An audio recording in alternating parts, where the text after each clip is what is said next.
Hello, ladies and gentlemen, boys and girls. Welcome back to another live watch along with Quality Shot Boxing.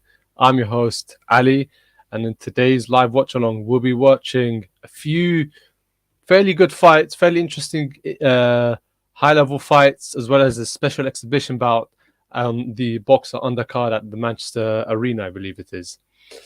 So, at the moment, do apologize for joining in late. It's currently Denny versus Rhea, round 5 of 10. Both fighters are tight guard, exchanging with each other in close, quick combinations. But nevertheless, how is everyone? How is everyone doing? How are things? How have people been in the past few weeks? Oh, nice, powerful blows. I think Rhea is going for it. He's landing a few powerful shots. A nice left hook, cross, another left cross, right, another left. Danny responds right back.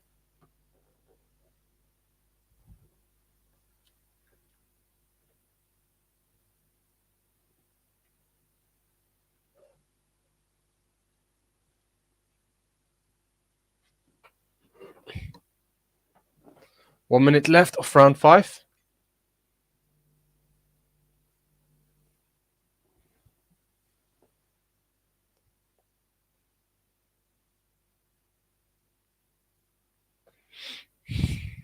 Very tight guard.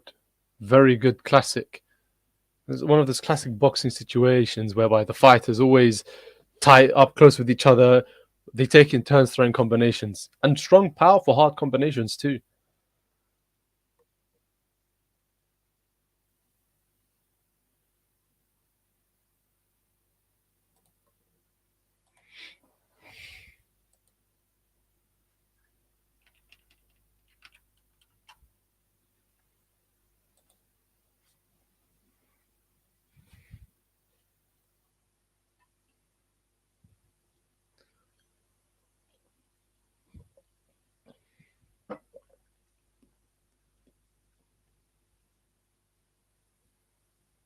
Apologies, I got the names wrong. Rhea is the one in the blue corner and Denny is the one in the red. So whatever I was saying a few moments ago, just swap the fighters around.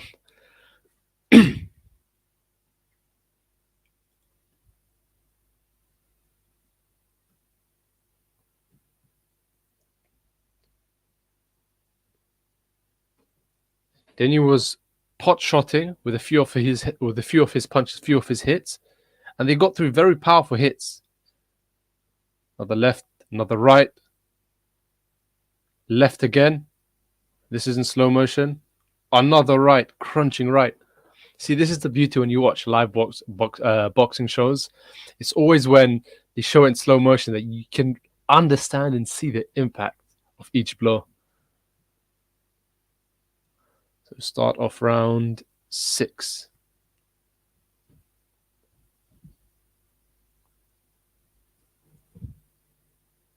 What's his sponsor? Is it? I think Denny's got a sponsor that. Also on the scorecards, they have Denny up by 2 rounds. I mean, I only came towards the, partway through round 5, but start of round 6, Denny's far more aggressive on the attack. Rhea's backed up by he's throwing back, he's responding back. Left by Denny missed, but Rhea managed to get right in. They're starting to the body and back up to the head. I think this is for the English middleweight title as well. Nice body shot, although it looked somewhat low. Oh, nice, beautiful counter left uppercut by Denny. Tight guard. And he's significantly smaller than him. Yet despite that, he's still able to get in and out. This is one thing that amazes me, in all honesty. I mean, how some of the smaller fighters can get in and out quickly and make the taller guy miss.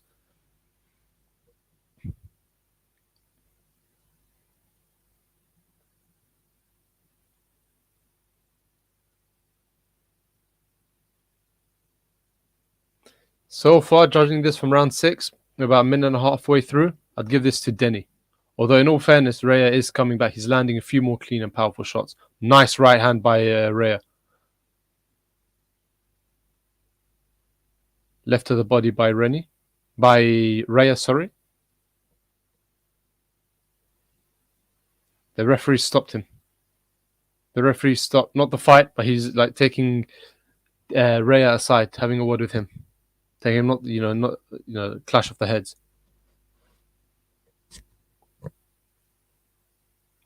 Nice right by Denny.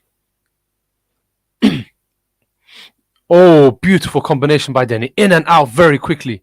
Made him miss 3 body shots. Another left to the head. Right and left. Yeah, this is definitely Denny's. Oh, Denny made Raya miss.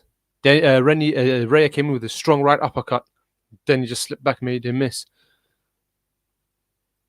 Left. But countered with another left. You see, it's like the boxing saying goes, styles makes fights, which is definitely true. Having said that, I always, when it comes to a physical, difference between the fighters, I will always like naturally side with the smaller person just because they're the underdog and they're able, a lot of them don't get respected or rated as much, in my opinion. And as a result, there's less pressure on them and they are able to then fight the fight that no one expects them to fight, in and out, make the person miss, slip or duck under, bob and weave, move, throw a couple of combinations in. So that was the end of round 6. Definitely Rennie's round, in my opinion. Definitely Denny's round, in my opinion. This is going to be a struggle for me.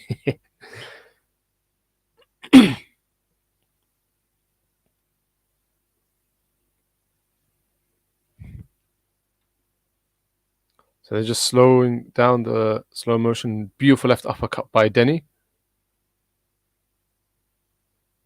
Both rights landed by each fighter, Rennie and Denny. Raya with the right hand, Denny with the right cross.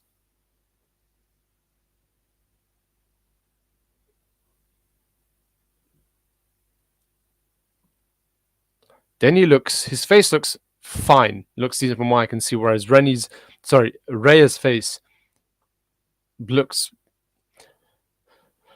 for want of a better phrase or word, it looks worse. Let's just say worse. So start off round number 7.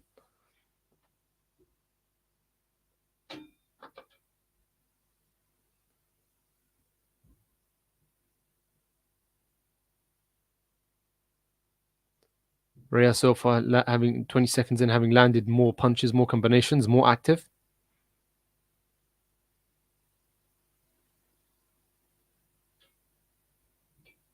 He sits on his right cross when he sits down. So rather than just popping out, he sits and lands it. That's a beautiful thing to see in boxing. Whenever I used to box, I used to sometimes get told, just sit on the right hand, don't just throw it, sit. I never really appreciated it, understood, whereas when you see it in person, it's a lot different.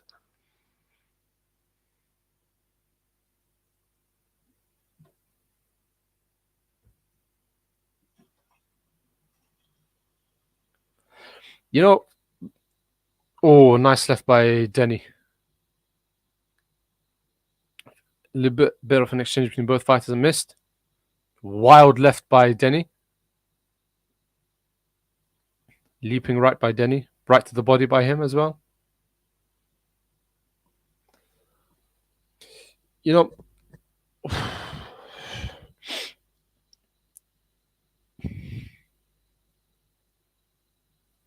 Oh, Denny seemed to be rocked by a right hand by Raya. Rennie's responding right back. Denny's responding right back.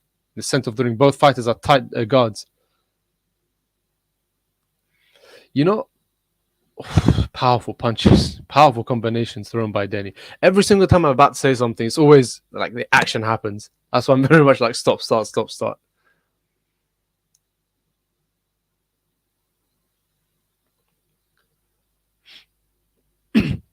People would assume for such, physical size differences that the physically larger fighter, or the taller fighter anyway, would use their range, the jab and the cross, to find the range, keep the shorter guy at bay.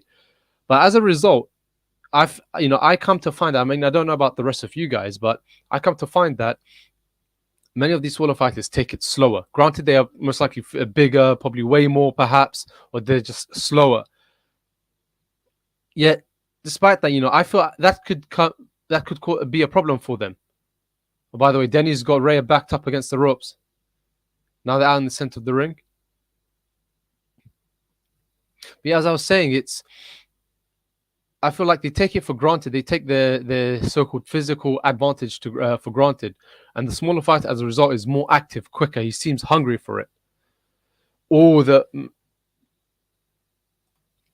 Matt Olive, is Fraser fighting yet? I don't think so. I don't think he is not right now, not at the moment. Let me just double check the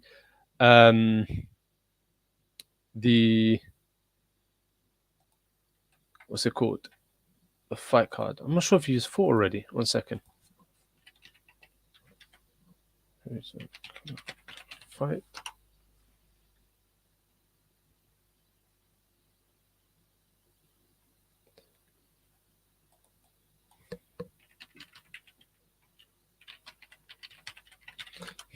According to the Boxer website, the fight was just before, whereas I'm not sure if that was the exact order that they went in. Let me just double check quickly.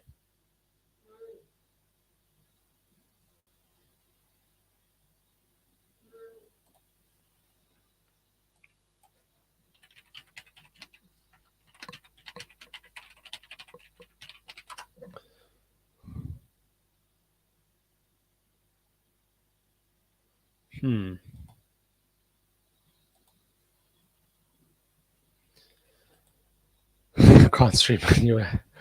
In that case, I advocate you to pay for Sky Sports, or I mean, if there's somewhere you could watch with friends, meet up somewhere, someplace for you guys to watch it. I'd always say that. Do that.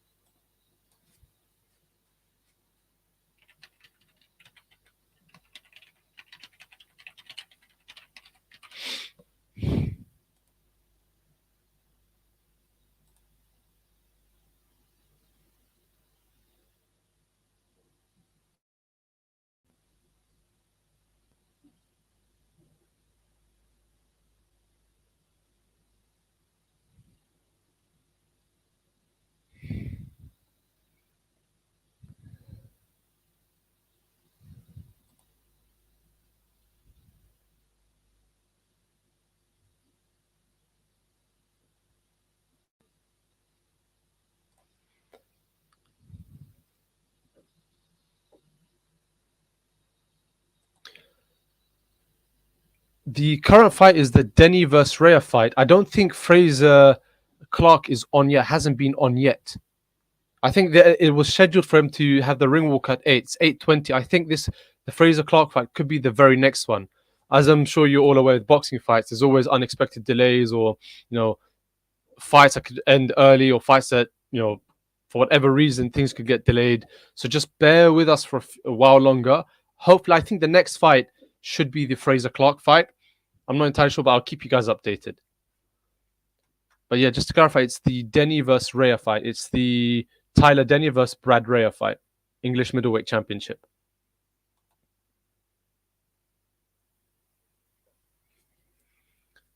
But guys, nice combination thrown by both fighters in the center of the ring. 30 seconds left. But guys, please don't forget to like, comment, subscribe down below. Join us in the comments. Anything, that if you're watching the fight, let me know what your thoughts are. If you're not watching the fight, still let me know what your thoughts are, what your wishes are. My thoughts on Fraser Clarke. Oh, that's an interesting one. I mean, don't get me wrong, I think being part of Team GB definitely catapults your career. I mean, he's 31 years of age. He's not exactly a spring onion, but at the same time, he's not exactly an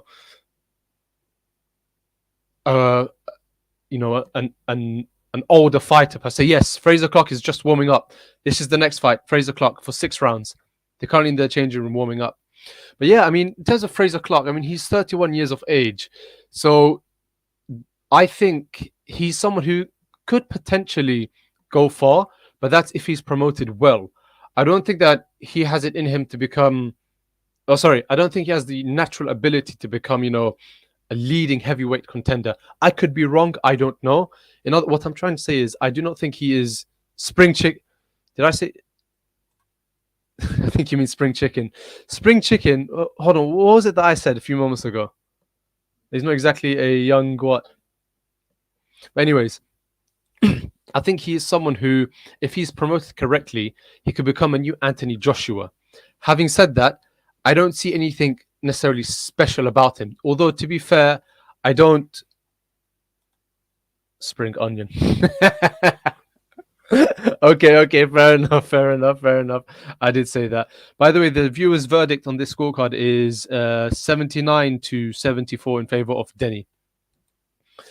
But yeah, I think he's someone who could be a new Anthony Joshua. In all fairness, I haven't watched much of Fraser Clarke. I've seen a few of his, like highlights of his amateur bouts but I think the biggest thing about him is his current, fame, the hype that he has. Team GB, bronze medalist.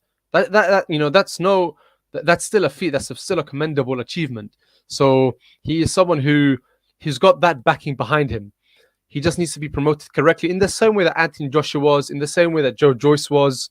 Granted, Joe Joyce has a far more extensive amateur career. And I think he's, if I'm not mistaken, I said this, I think in the previous video, he's the most decorated British amateur boxer of all time. I mean, again, I could be wrong. Let me know in the comments down below.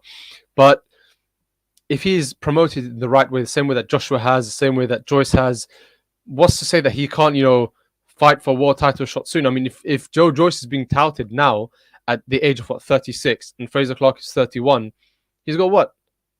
5 years on him? 4 or 5 years on him? So, the fight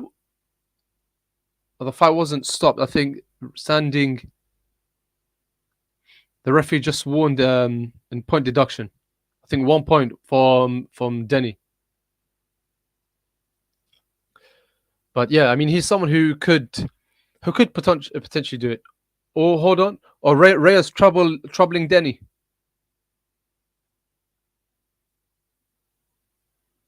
Oh, low blow. He's complained. Oh no, he hasn't. He's just tight. This is a good fight. This reminds you of the fight that. Oh my god, powerful one-shot blows, but landed by each fighter. Beg your pardon.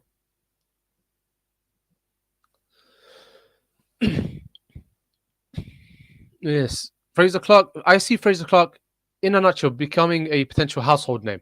Put it that way. Powerful blows by Denny. Left uppercut, right uppercut.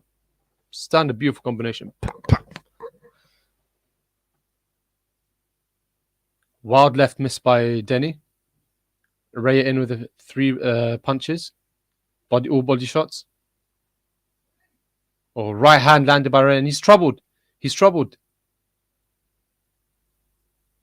Denny is troubled. He's holding on. He was rocked by that punch. He's in the corner now. Now they're in the middle. Absolute warriors. I haven't seen a fight like this in a long time, where both fighters are going at it. And bless them, both fighters are extremely fatigued, extremely tired. You could see it when they tie each other up. I think this is approaching the end of end of round 9. Both fighters look absolutely finished.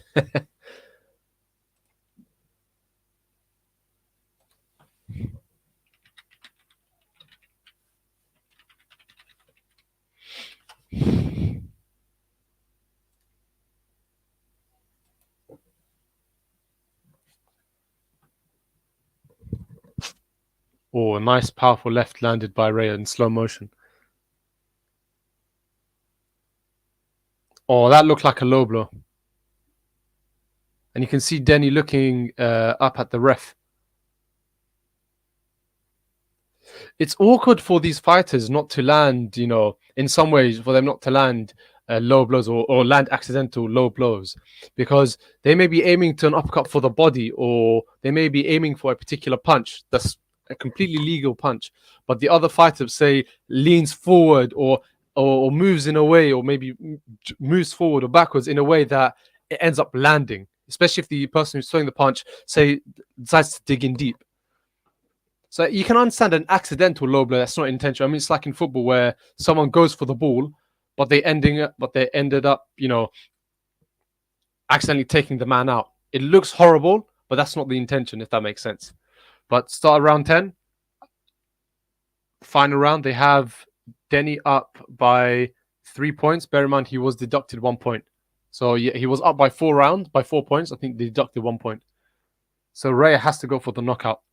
And based on the last round, I see this being a possibility. And to be honest, throughout most of the fight that I've seen so far, both fighters were throwing strong hits. Were throwing powerful blows to each other.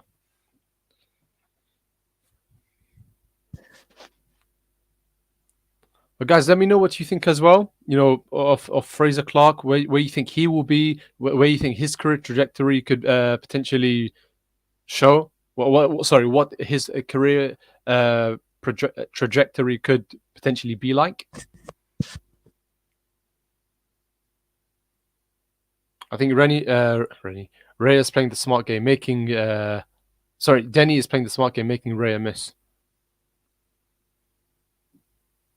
Yeah, he's making bobbing and weaving. So he knows he's got this. Less than a minute and a half left. Less than half the round left.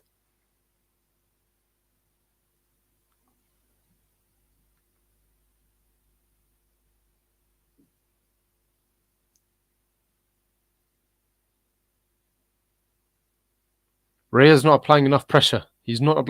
He's got Ray, and he's got Denny in the corner. Nah, he's let him move out. Yeah, I don't think Ray has won this fight, to be honest. Oh, nice counter by Denny. Left. Denny is purposely trying to stay out of range, trying to make him miss, trying to avoid him because he knows he's up. And to be honest, if he doesn't get this result, it'll be an absolute travesty. Even based on the 6 rounds I've watched, Denny's definitely been winning this one, I'd say. Rightfully so.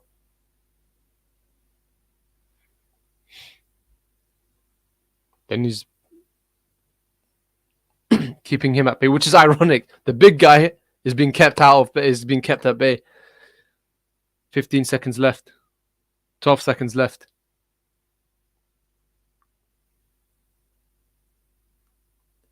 I think a controversial, watching the recent fights, I think that, within the boxing game, end of the fight, both fighters hugging each other in the center of the ring, both fighters have their arms raised. I think a controversial decision for this fight, should there be one, would be a draw.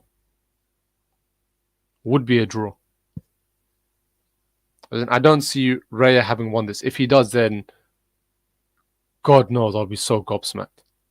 It'll be absolutely ridiculous. I'm not having it. It's a joke, if that's the case.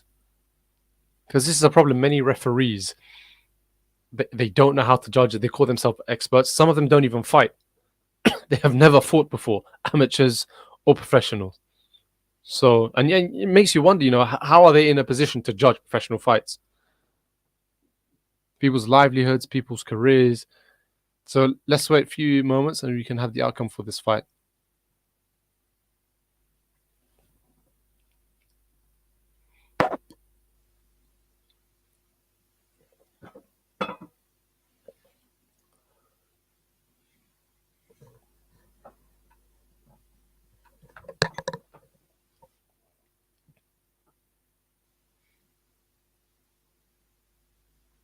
Viewers' verdict. They have Denny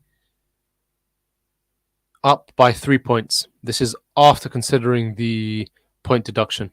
So had it not been for the point deduction, he would have been 4 rounds up. And I would say that that's fair. I mean, there were rounds that were very close, that were swing rounds. And I personally didn't score this fight on a round by round basis as I've done so previously. That's because I felt I joined the stream for the fight on Sky Sports a bit too late.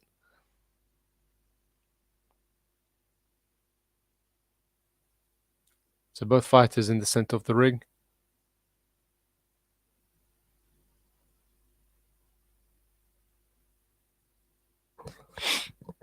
and the judges accounting or just finalizing the scorecards. It was interesting when I attended the Nielsen boxing show. I think was it last week. I mean, shout out to Nielsen Boxing, amazing show. Like the opportunity, thank them so much for allowing me to, on behalf of Quality Shop Boxing, to interview some of the fighters.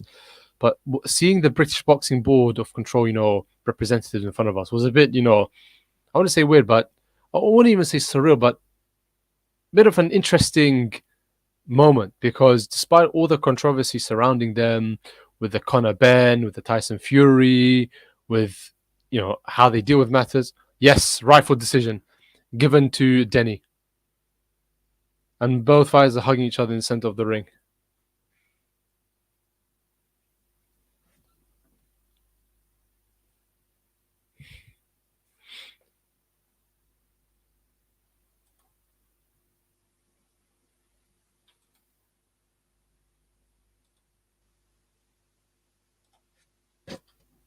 So rightfully, he's got the English title.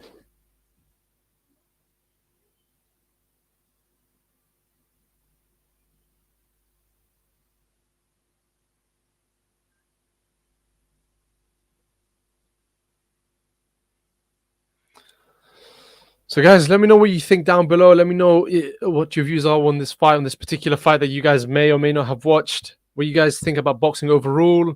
Like, guys, comment. Let me know down below. Likes, comment, subscribe, get involved. If there's, anything that you want to speak about that's on your mind regarding boxing, comment. It's always available for you. Just let us know.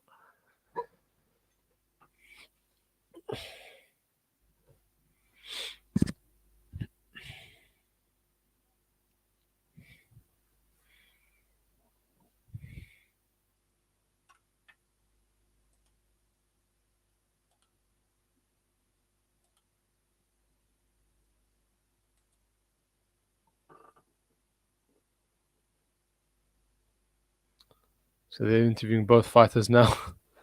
Denny's face looks, apart from a few perhaps red marks on the left side of his forehead, he looks fine. He looks all right. Maybe a little bruise on the corner of his right eye. Whereas Rhea's face, to be fair, I've seen worse, more busted up faces. And you can see them hugging each other, which once again, it's an absolute, beautiful moment to see. But yeah, Rhea's face looks far more damaged, far more, far more visible, far more obvious to see.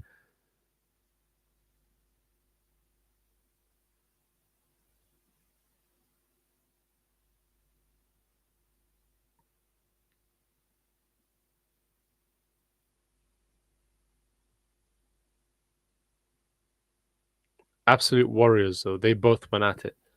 And I know I say this quite a bit, but one of my catchphrases, so to speak.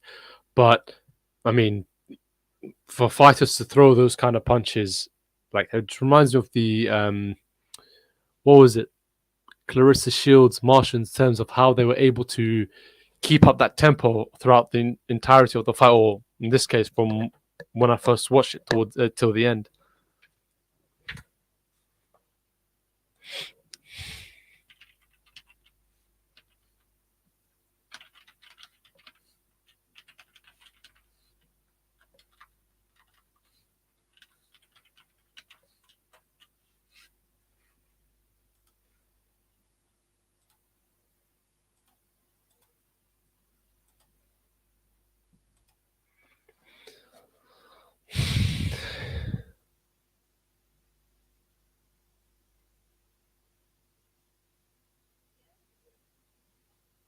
So points decision. Yep.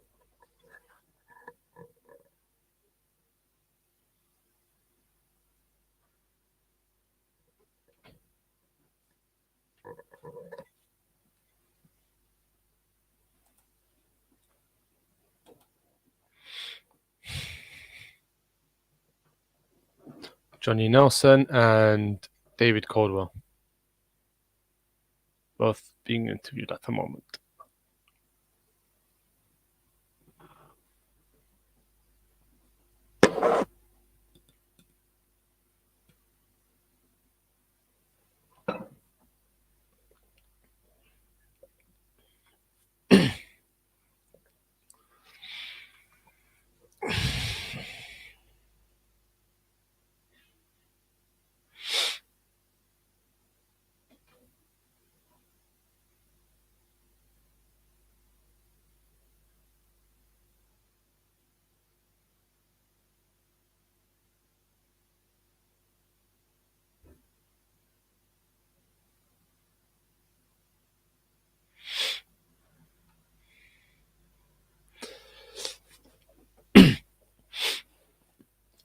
One thing I've always wanted to know, and maybe even experience, that feeling when fighters go through a grueling 12-round fight, or like full fight, like a 12-round fight, and they've been throwing punches after punches after punches, taking hit after hit after hit.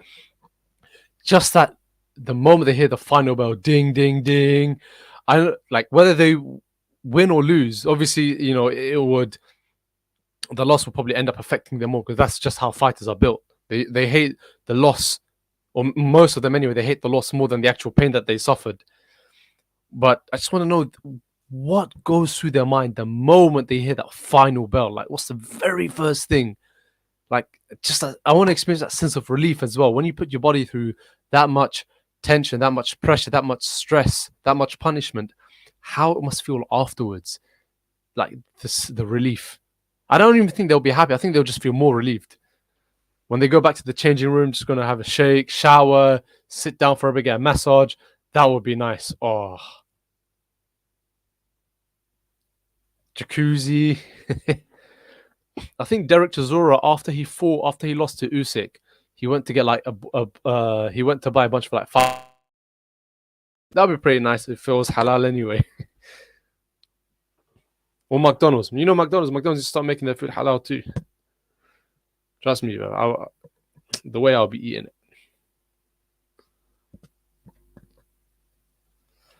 So coming up next, Fraser Clarke.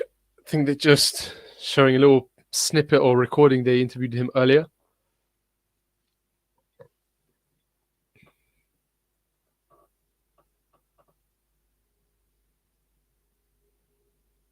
He's local as well. He's a Manchester boy. Mancunian lad. He's in the car with Ricky Hatton. The car from Only Fools and Horses.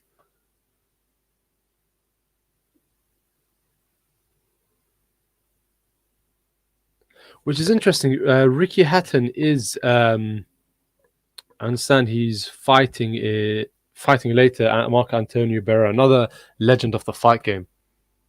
The same guy who beat Nassim Hamid took his 0. It made him suffer his first loss in the exhibition fight. And I've seen the images of Ricky Hatton. He looks like an absolute $1,000,000. The way he slimmed down from being so, significantly overweight to being so, it's just crazy. Like, he's retired. He doesn't need to do this anymore. But the fact is, he's doing it for fun. He's able to lose it that quick. I mean, in all fairness, throughout the entirety of his career, he was able to do that. He was able to balloon up in weight, then drop down. I understand he used to love eating the Big Mac, like love eating Big Macs. But suddenly, when it came to fight night, he would train so hard, like it's crazy.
Because I'm just gonna pop off for a few minutes and I'll be right back. So stay tuned. We're coming right back to have the live watch along of Fraser Clarke and Sokolowski.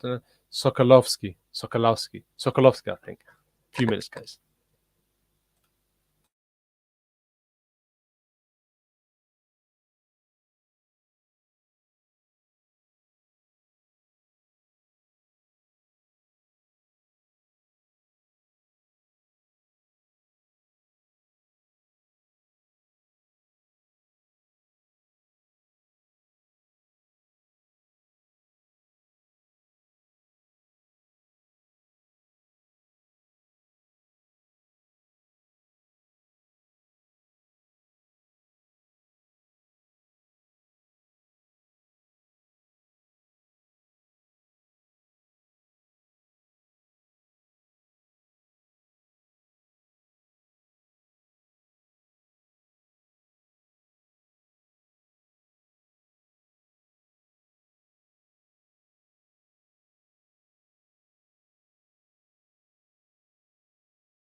So, guys, welcome back. I think we're expecting the fights to come out soon.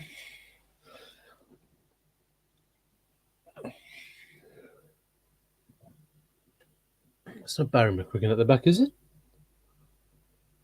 No, it's not. Oh, what's the fella's name? Oh, I have him on Facebook as well. I think he's a Welsh guy. Welsh.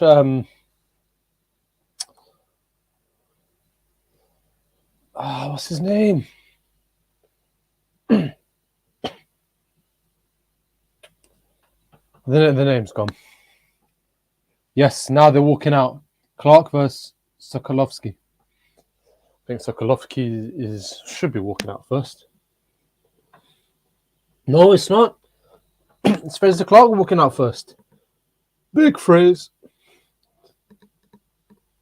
You know, it'll be interesting to see him versus Joyce. I mean, Clarke needs a few more years, perhaps. But it'll be interesting to see like a three-way British domestic between three powerful big hitters, or three heavyweight British boxers who are renowned for their power. I think Joyce. I think it'd be tight between Joe Joyce and Anthony Joshua if they were to do so, but have to wait and see.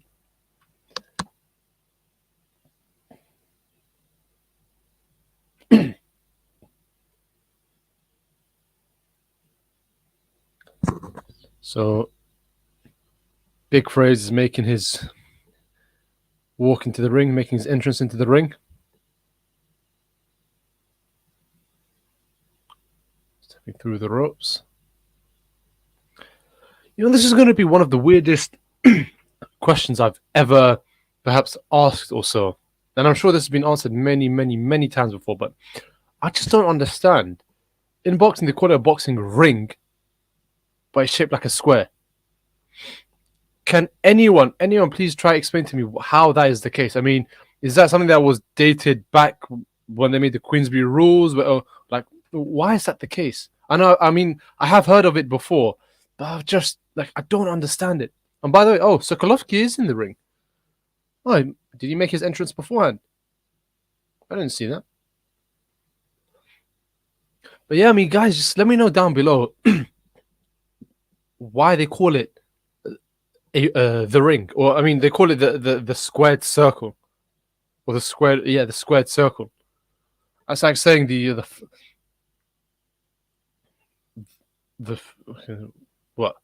one-wheeled car, or the no-wheeled bike. Doesn't make sense. But anyways, so Fraser Clarke, 3 fights, 3 wins. I think 3 by way of knockout. So he's still somewhat, very fresh meat. And I think the fact is, if he's fighting on a show like this on Sky Sports, gives me Anthony Joshua vibes, whereby I reckon, if it wasn't for his Olympic, success, or his Olympic, adventure, he wouldn't be fighting on TV at this stage. I mean, it's very, in my opinion, I find it very, I mean, if I was a fighter, I'd find it very hard to fight on TV at this stage in my career.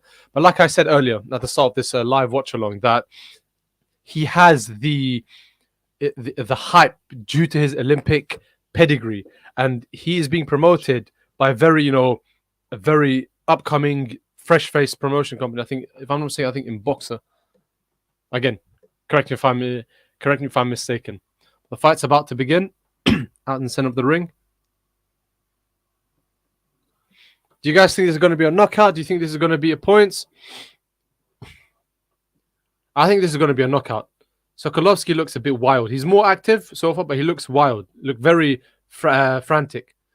Clarke, very calm, cool, collected, controlled in his demeanor. Finding his range.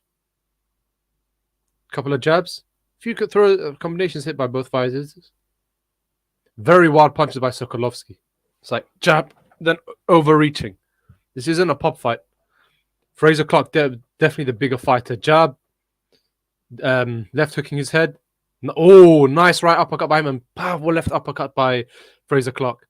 This round, he's definitely feeling Sokolowski, testing him out, seeing his range, seeing where he's at.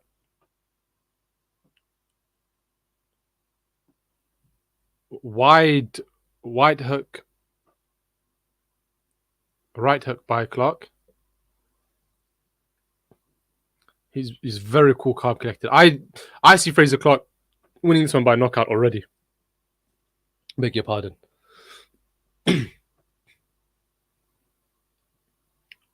Whether knocking him out cold or TKO or whatever it is, I see this fight being stopped. Like I don't see it going the 4-6 rounds.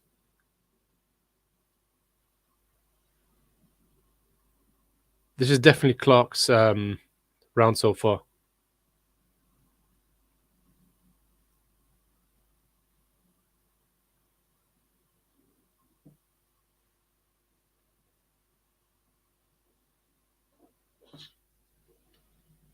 I love how Clarke throws combinations and he brings his arms back up to protect him and he's out quickly.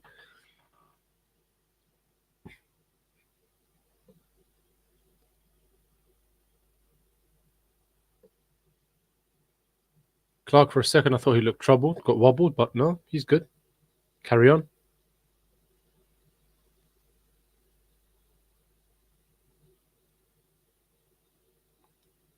Sokolowski coming in with a few powerful body shots, but Clarke responds with the right uppercut. Jab, powerful jab. Can you imagine being jabbed by a heavyweight who throws all his weight behind that jab? Bro, I'll be done. Oh my goodness. Oh, nice left by Sokolowski. Lands clean on Fraser Clarke's chin. Fraser Clarke takes it like a champ. Carries on.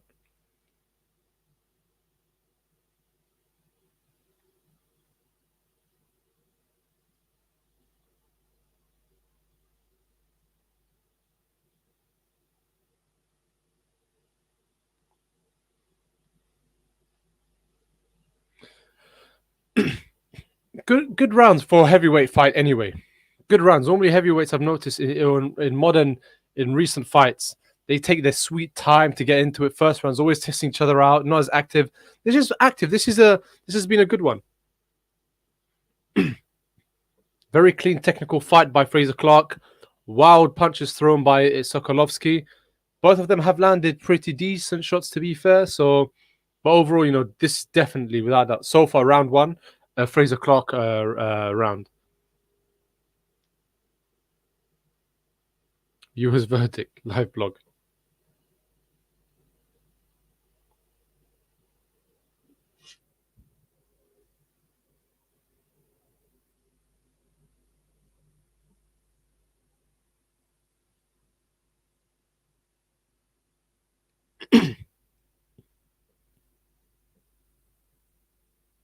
Start of round two.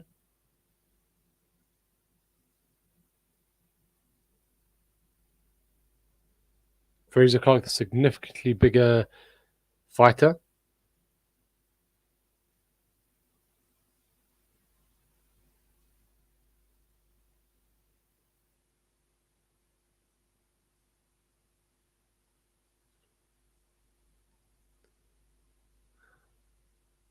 Oh, powerful left by Fraser. Tied each other up.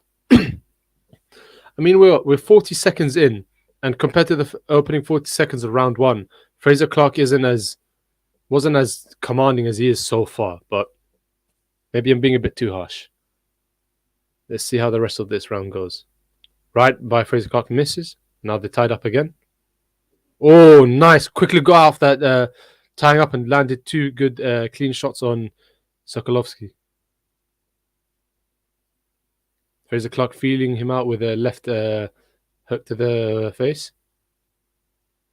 Or to the head. Jab by Fraser Clarke. Left and right. Quickly go out of range. And I love it how boxers, especially heavyweight fighters, are able to throw two punches with one hand. So like a left uppercut, then straight moving into a left jab. So all these little annoying punches that happen that puts you off. So less than half of round two left.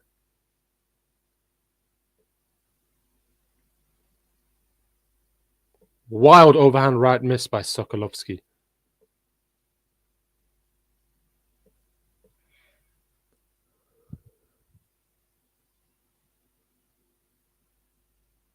Less than 1 minute left of round 2. So far, I mean, it's been a close round. No, sorry, not close round, but like a closer round than round 1. But I'll still probably give it to Fraser Clarke. Unless something happens in the next 40 seconds and counting. Wild left uppercut missed by Fraser. Sokolowski, he's landed more shots this particular round. So, yeah, Sokolowski seems more on it.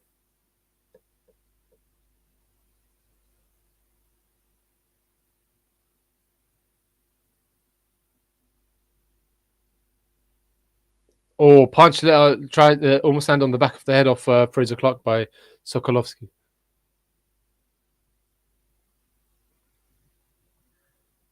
Another on the back of the head. What is wrong with this guy?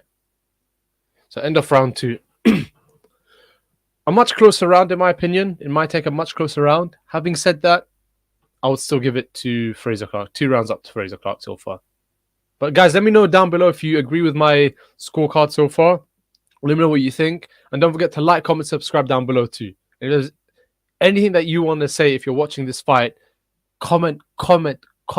Like, I want to engage in boxing talk with you fans, with you guys. Like, let us know with our viewers. Let us know.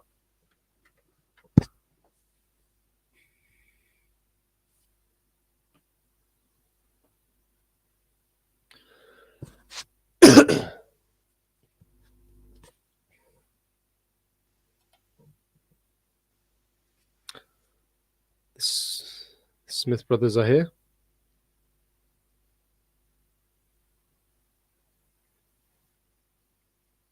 The start of round 3.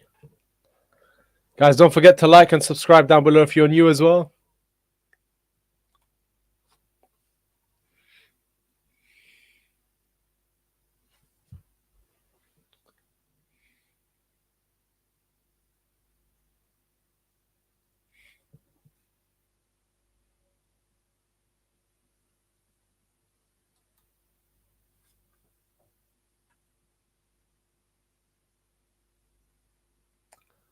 I mean, with 30 seconds in, and Fraser Clarke seems more in control so far. He seems to be in control of this fight.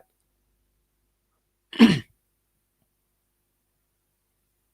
you know, as it is with the nature of the sweet science, it's always, you know, anything can happen in split seconds. Oh, nice little exchange by both fighters. Don't know who came off but worse than there. But yeah, you know, when I was at the Nielsen Boxing Show, unfortunately I missed some of the knockouts. But because I was trying to interview some of the fighters. But this is what happens with boxing, man. It's a risk. Anything can happen in like literal seconds.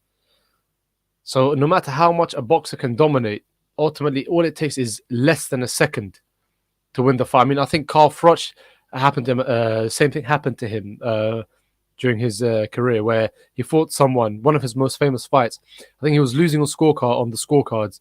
Then he won the fight with literally seconds to go. He dropped through combinations and dropped the guy.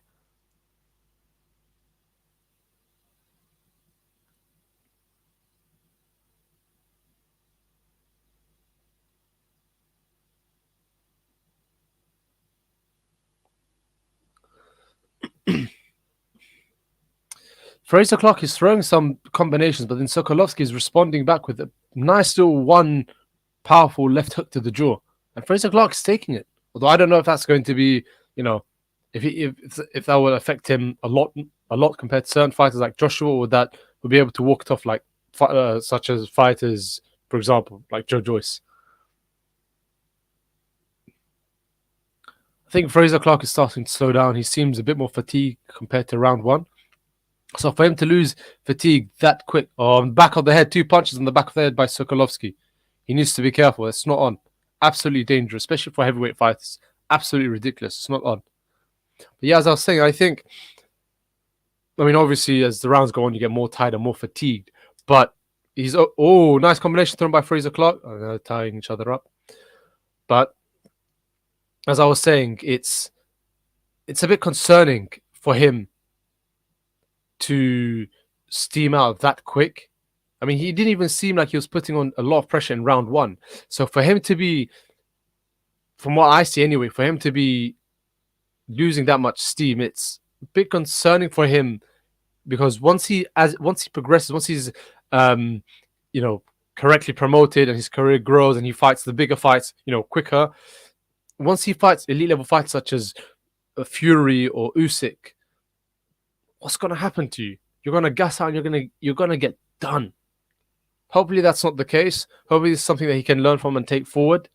But on that note, we have to wait and see.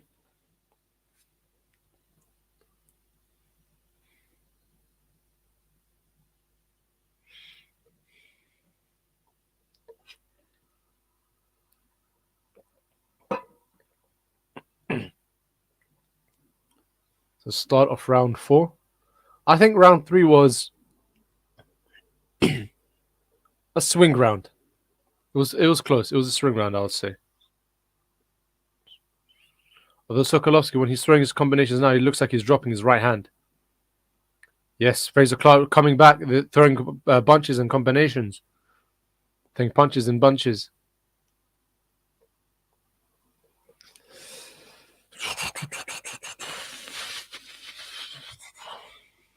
A couple of jabs thrown by Fraser, which missed. Nice combination throw by Fraser. First two of 3 punches landed. Now he's dropping his guard a bit, trying to entice him in. Right hand missed by Fraser.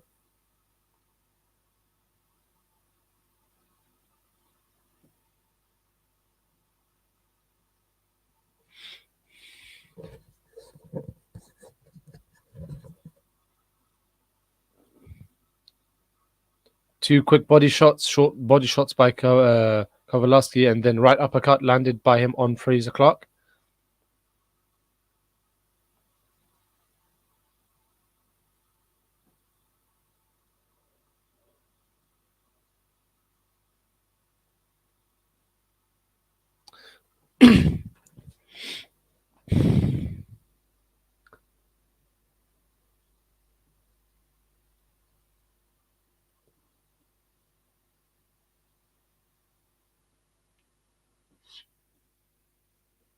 Both men training in the center of the ring. Now they tied each other up. See, this is the annoying thing about modern day boxers, that a lot of them tie up too much. I know it's tactical, and I know if you're tired, but sometimes it can be a bit too much. And to be fair, I am criticizing it now, but if I was in their position, I would do what they're doing. So I can understand as to why they do it. And lo and behold, another tie up.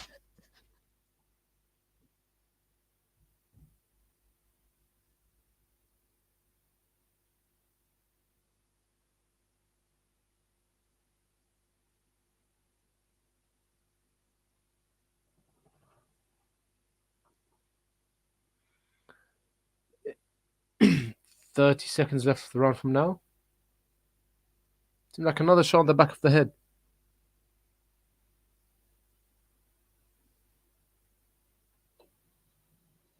Fraser Clarke is the bigger fighter, so I think he should use his reach from this point onwards to try to keep him at bay. Nice combination though by Fraser Clarke. And Sokolowski's responding back with him, to be fair.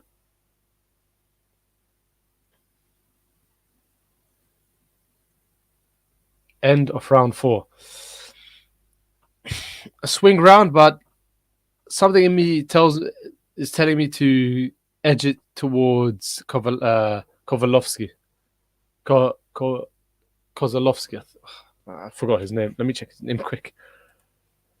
Oh, it's Sokolowski. What am I saying? Sokolowski. I'm such an idiot sometimes. Sokolowski. I would edge it towards Sokolowski.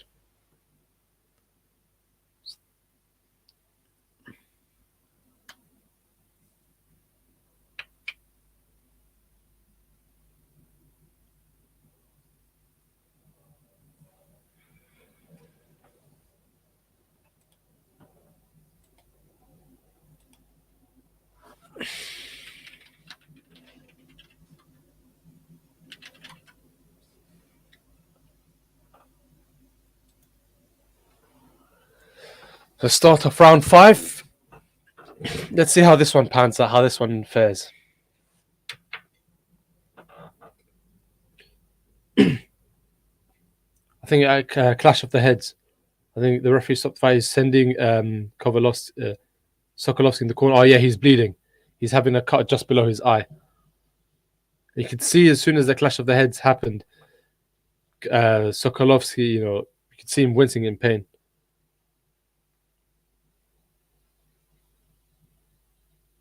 I think Fraser Clarke is going to go in for that. Try and get the stoppage.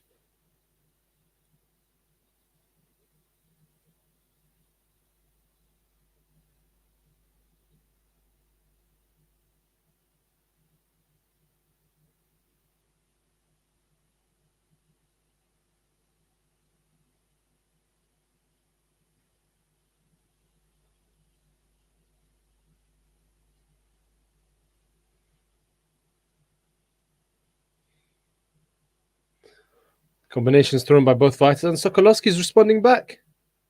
He's not taking it. He's not going down, is he?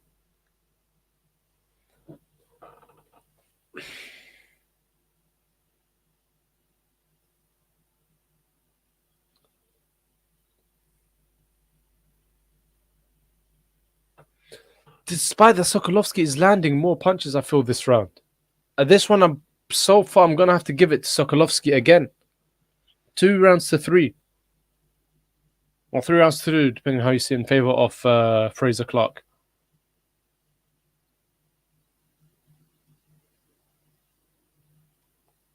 I think it should be like a split decision, if not probably a majority decision.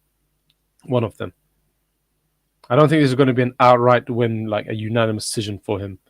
And even though I said on the knockout, now they're starting to throw some of the knockout shots. But to be fair, I don't think it's going to end in the knockout anymore. I thought so in the beginning. Something told me that to go with my gut instinct and think there's going to be a knockout, but I don't think so anymore. I'll be surprised if it does. I think it's going to be either a split or a majority decision. If it's going to be unanimous in favor of Fraser Clarke, I don't think so. I think that'll be an unfair result.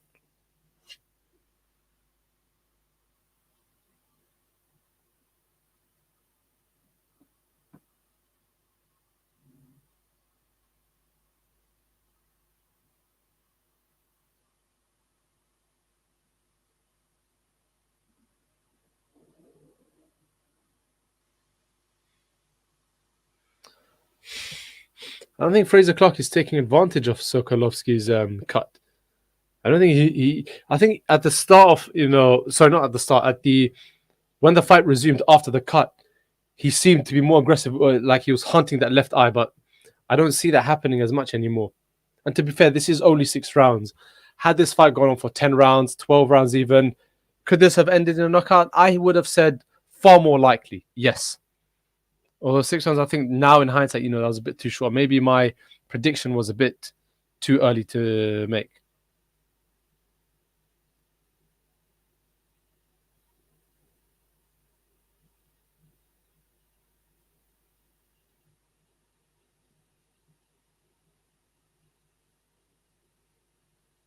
Oh, you could see the accidental headbutt by Fraser Clarke.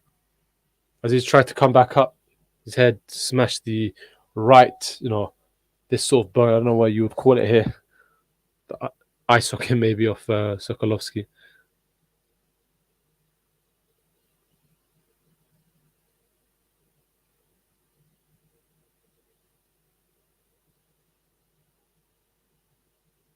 Start of round 6. Guys, let me know in the comments down below how you think this fight's going to go. Who do you think? So if you're watching this fight, let me know who you think is going to win. And don't forget to like, comment, subscribe down below too, guys. Like, smash that like button. Smash that subscribe button. Like, wild right thrown by Sokolowski. Absolute missed. It makes me think, if these wild punches were to ever land, it'd be so devastating. And the one fighter who I can think of instantly at the top of my head who can do that is Deontay Wilder. I mean, as much stick and criticism as he gets, just the danger in which he throws the shots, the venom, the strength, just the hate, the hatred, the anger which he throws it with it's horrible. I think the most devastating knockout I have ever seen, whether in person or on YouTube, has to be Deontay Wilder's knockout of not Gerald Washington. What's the other name? Dominic Brazil, where you just in the start of the fight, boom, boom, and you could hear the right hand connecting. If you could hear it that loud, imagine what it felt like to actually be connected, to be struck by that blow. So just over a minute and a half left of round 6.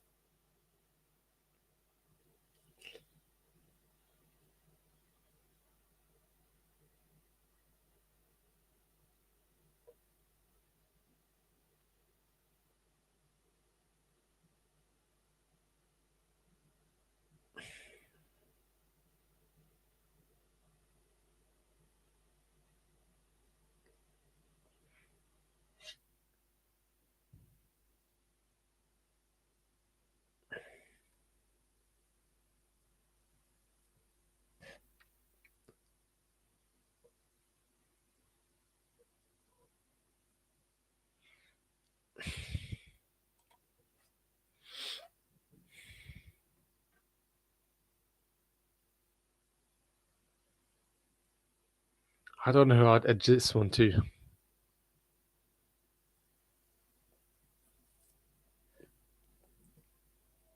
Fraser Clarke looks very fatigued, very tired, man. I don't think he's someone who's going to go to the top ends of heavyweight fight. I think he's someone who may get a world title shot out of the blue, but I think he's someone who will get beat. He gives me. I know I said Anthony Joshua, Joe Joyce. That's if he's promoted correctly and if he fights, if he learns more and more. But at the same time, I could see another, maybe Anthony Yard, where he was such prospect, held in such high regards, is just dropped off all of a sudden. Tying each other up. End of the fight. Who would I give that to? I would probably edge it by 1 round, perhaps, at the max, to Fraser Clarke. And when I say at the max, I mean like either split or majority decision. It's not going to be unanimous. No way is it going to be unanimous. Never. If it's unanimous, then I don't know what I'm doing. There's no way it's going to be a unanimous decision. So I do see this as being a split decision.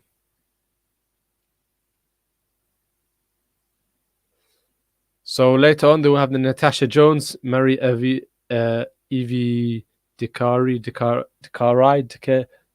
fight. Sorry if I mispronounced the name, guys. So both fighters in the center of the ring.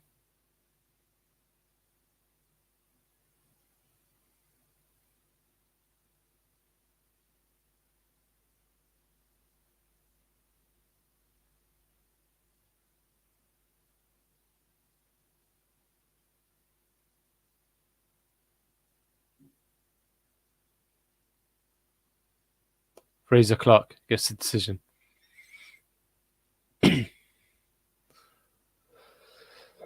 Obviously, that's fair, but considering that he's won it, I think there is a lot that he needs to take away from this fight if he wants to improve. Because if he carries on fighting the way he does, then it's going to cause him complications down the road, and he doesn't want that. No one wants to see a popular fighter go down that route. If that makes sense. No one wants to see that. So he is someone who needs to take a lot more going away from this fight, learning from this fight, working on his fitness, working on taking advantage of a cut, working on being more active.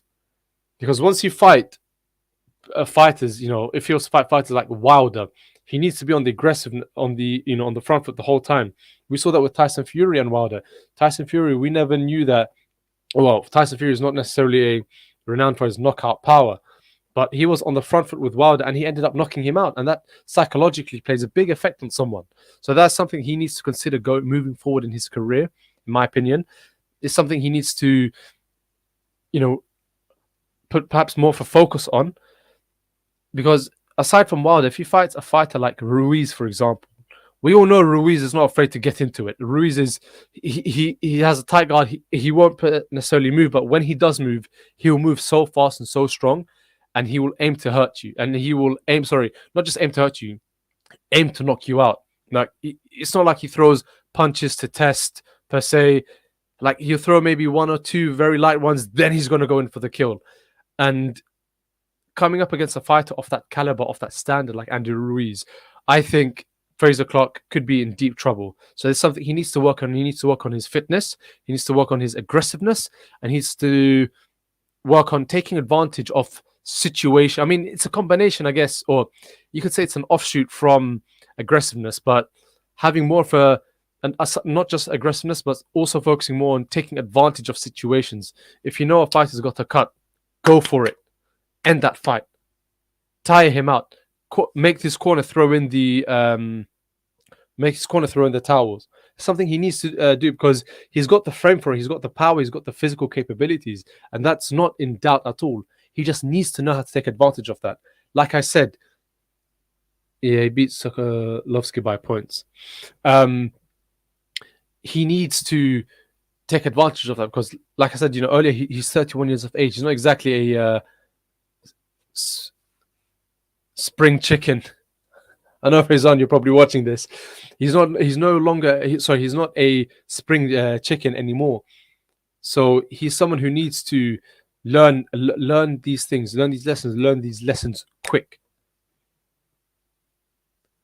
But let's see what the future holds for big Fraser Clarke.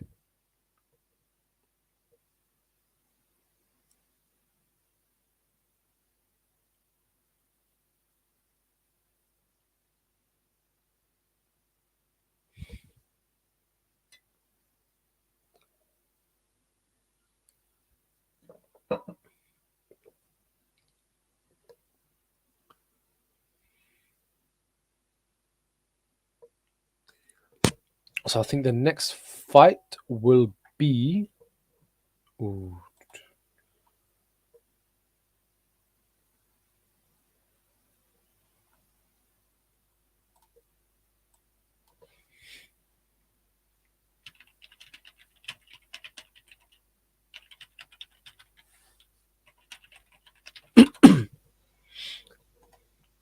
So I think the next...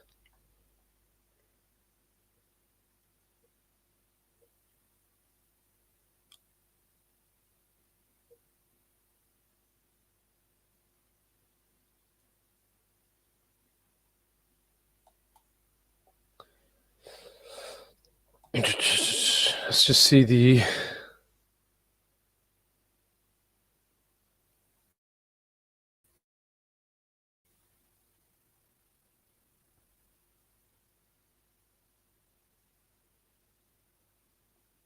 So I think the next fight is Benjamin fight, 12 rounds at super lightweight.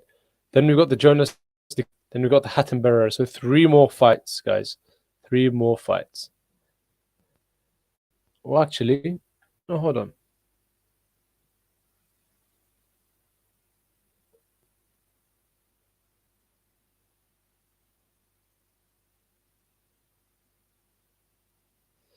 Yes.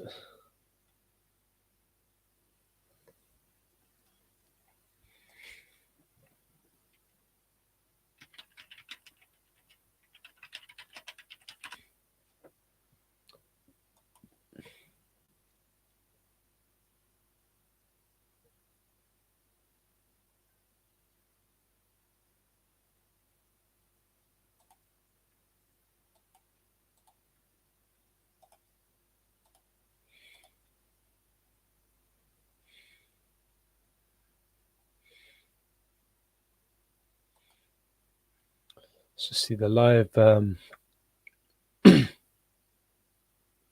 He wins 60-54. Yeah, he won unanimously. Nah, that's ridiculous. I'm just reading now on the Sun. website that the referee correctly gives every round to the Englishman. No, I'm sorry, that's ridiculous. Fraser Clarke did not deserve to win every single round. At least there were, in my opinion, there were about maybe 2 rounds that were close. What fight is on now?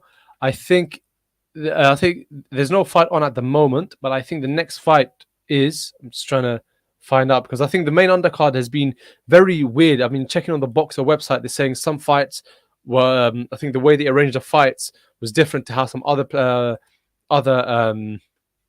websites and sporting guides are saying. Let me check the undercard.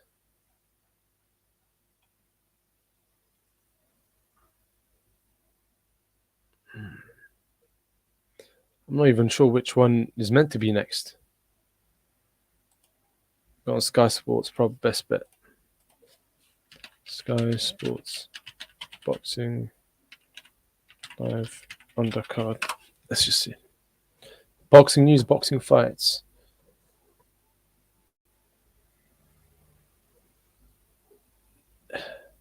It doesn't say these.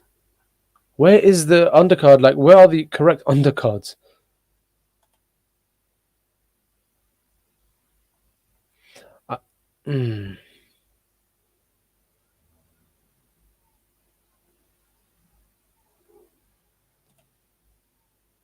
Guys, if anyone could find the right, the correct undercard, the correct order of the remaining undercards, I'd very much appreciate it because I can't seem to find it for some reason. Boxer is saying that Natasha Jones, Dicaire fight, Dalton Smith, Benjamin, Denny Ray, which happened, then Fraser Clarke, Sokolowski, but we've just seen Clarke fight after. Like, what? What's the correct running order?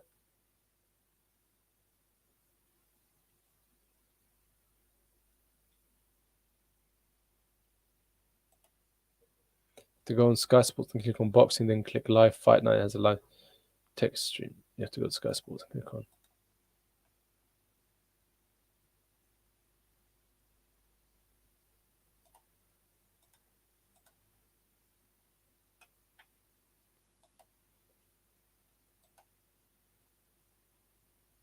Boxing.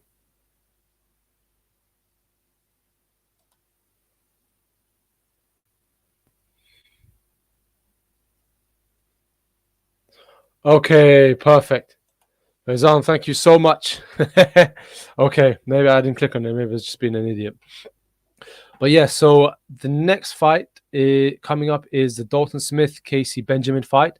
After that is the headlining fight, Natasha Jones versus Marie Eve Dicaire fight. Then afterwards, it will be the Ricky Hatton versus Antonio Barrera exhibition fight. So 3 more fights. Yeah, no, I've got it. Thank you, Faizan. I've got it. Yep. So Casey Benjamin is, I beg your pardon, is coming up next. So that is approximately 9 p.m. I mean, the fights are starting 26, let's say half an hour later than each scheduled fight. So we should be done hopefully by 11 p.m. But guys, don't forget to like, comment, subscribe down below. Please do get involved. Any comments, anything I've said that you think is incorrect, that you disagree with, it'll be interesting to get everyone's viewpoints, everyone's opinions on boxing matters. Ideally this one, if not, then anything boxing related. Comment, subscribe down below, guys. So I think at the moment now, Casey Benjamin is that Casey Benjamin? Yes.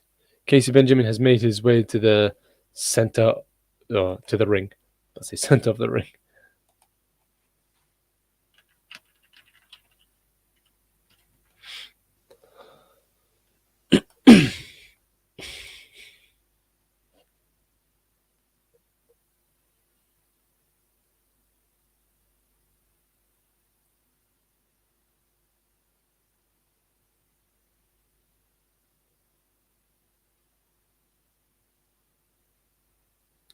So Smith is making his... Dalton Smith is waiting to make his way to the ring.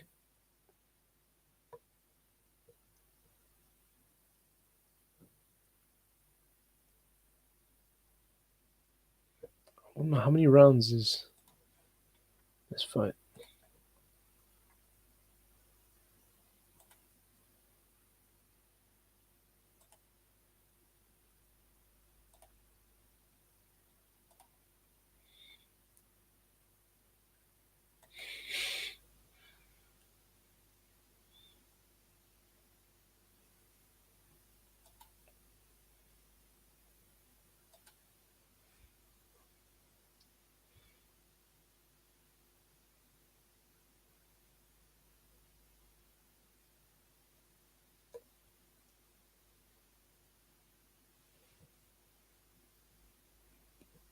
Smith looks energetic coming into the center, coming into the ring, running up short bursts. Psychological tricks, who knows? Touch of the gloves by both fighters.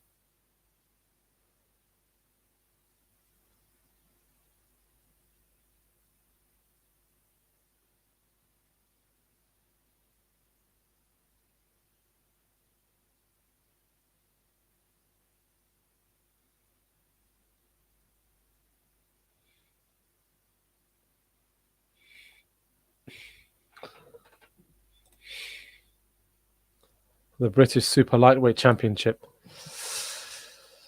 To be fair, the British belt looks so traditional, just so beautiful.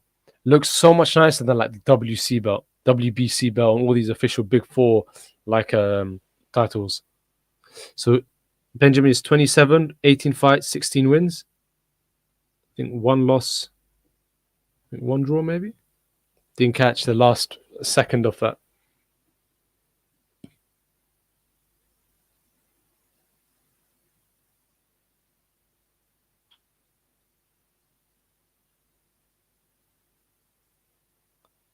And now the champion,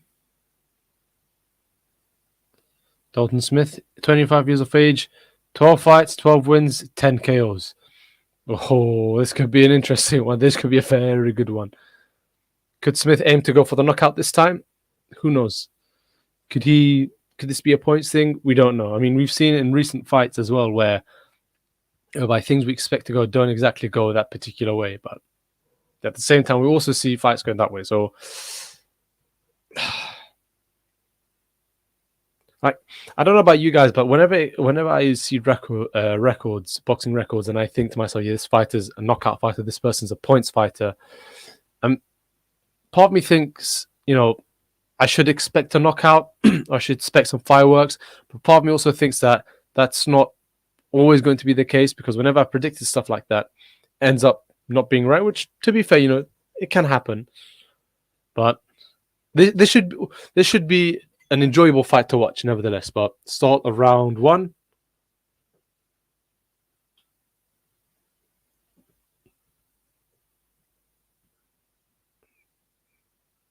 Both fighters in the center of the ring.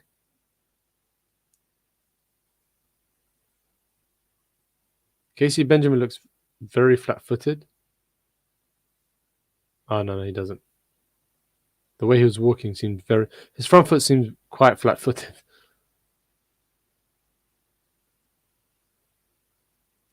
They're testing each other. Not many punches thrown, mainly thrown by Casey. Round 1 of 12. Oh, Casey's an interesting fighter. Through the left, through the right. As he did that, he stepped through and he just held there, switching stances.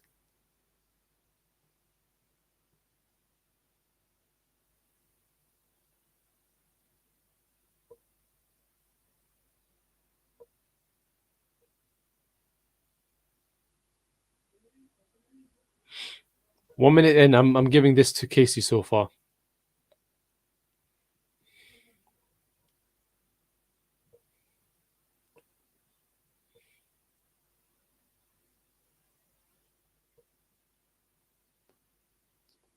They're just testing each other out, biding their time, trying to find their range towards the edge of the circle, to the edge of the ring. Now they're tied up towards the corner. In the blue corner. So Casey's pushing Smith against the ropes. Now Smith is starting to find his way out.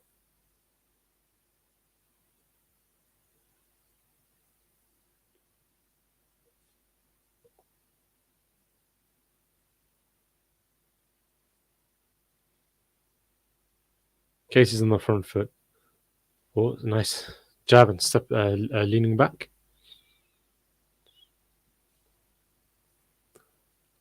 This is an interesting fight. This is going to be a good fight. Oh, Smith just tried to punch and step out of the way, but end up tying up. I mean, so far, 1 round in, you know, I tried to force myself not to be fooled by a base of the first round because, the momentum could shift at any moment, any time. So this could be one of those things where Smith could end up dominating Casey. Who knows? This could be something that could be constant throughout, like we've seen with combinations thrown by Smith. I think just missed Casey. Casey seems to be a little cocky, sort of putting one hand up to guard the other one down, inviting pressure from Smith. Oh, nice jab and slip. Very quick.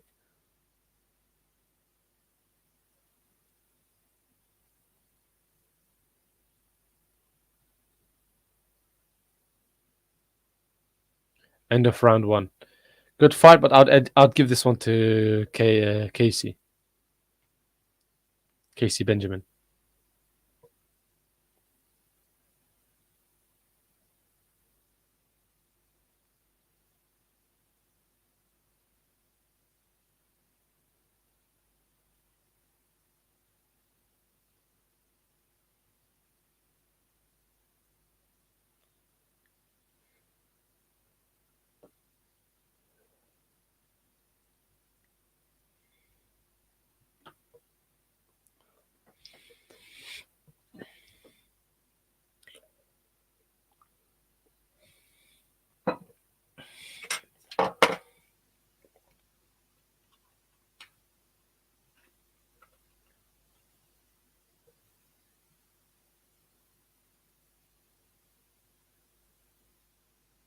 Start of round 2.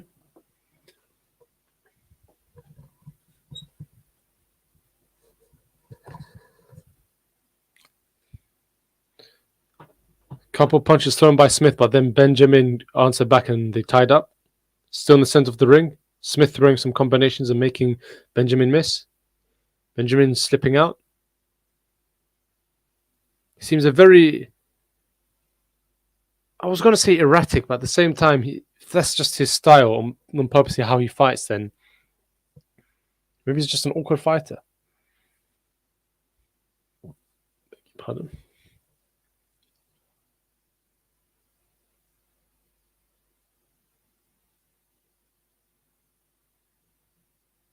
He's got Smith against the ropes. Oh, no. Well, not on the ropes. Fighting on the outside. He's against the ropes now. In the corner, one of the white neutral corners.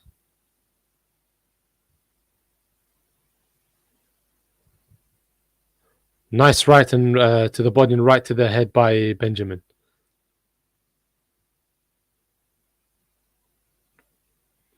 Although I do feel that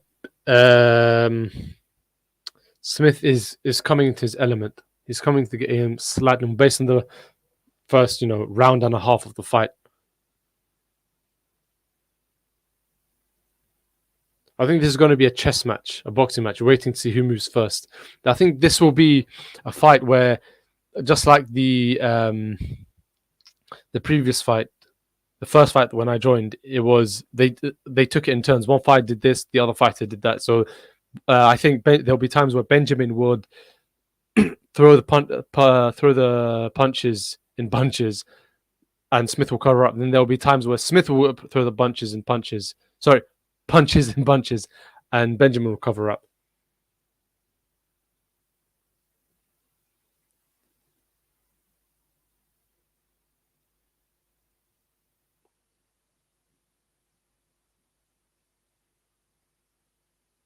Jab by Smith, landed clean.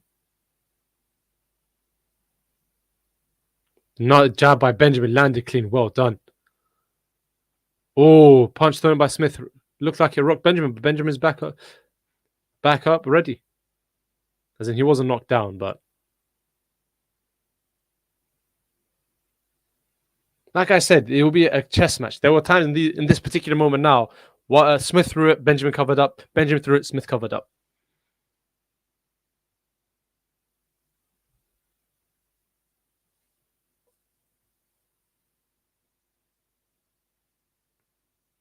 Benjamin is very much an awkward fighter. You can tell that his style is very off-putting, very awkward. And he looks so humble, like such a humble, quiet lad. But at the same time, he's just very active in the ring. And that's a very psychologically, I wouldn't say startled, but not even off-putting, but it's just a very peculiar persona to have. And I've seen people who, boxers, when they fight, they don't necessarily look like the most aggressive fighters. They look like very humble, quiet, fighters. But yet when they fight, they turn to a completely different breed, a completely different animal.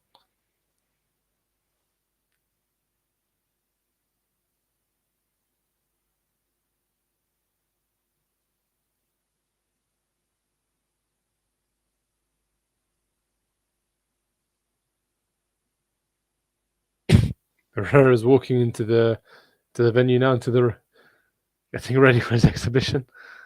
That's going to be a very good fight. See how it pans out.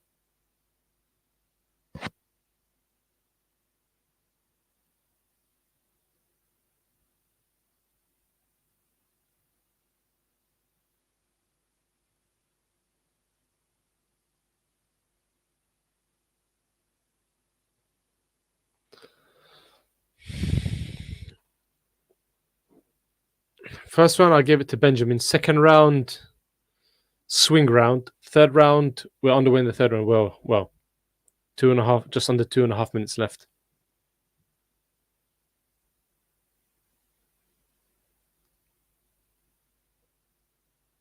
Let me note it down as well.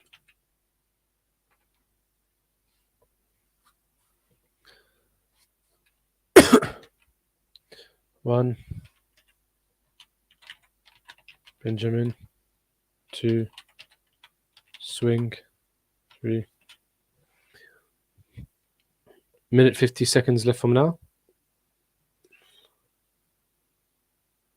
As in, they're setting a lot this fight, and I've, as well as other fights, they're setting each other up with a few good, feeler jabs. But then when they throw the power shot, they miss, and it makes you think, you landed those ones, those feeler jabs. Why can't you land? Why do you embarrass yourself by missing wildly?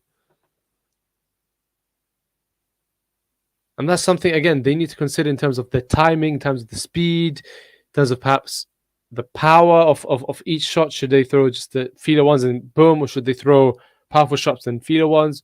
Mix it up. As weird as that sounds, I honestly think they should mix it up. Put off the other fight. Psychologically, it can affect them very deeply.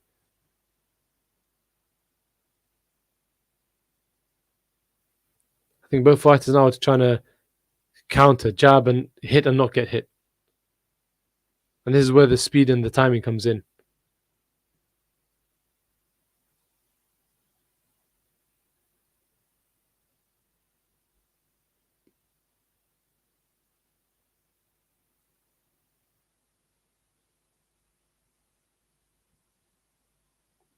He's got Mayweather sort of slight defense. Oh, right by Benjamin, left landed by Smith.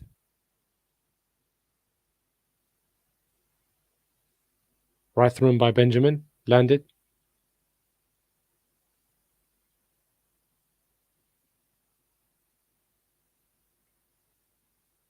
Less than 10 seconds left, round 3.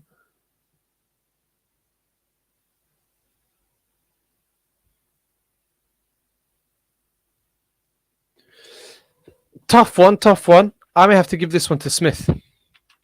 I'm inclined to give it to Smith. Very tight round, but I'd probably give this one to Smith. And we know, guys, if you agree with the scorecard so far, my scorecard so far, let me know in the comments down below what you guys think.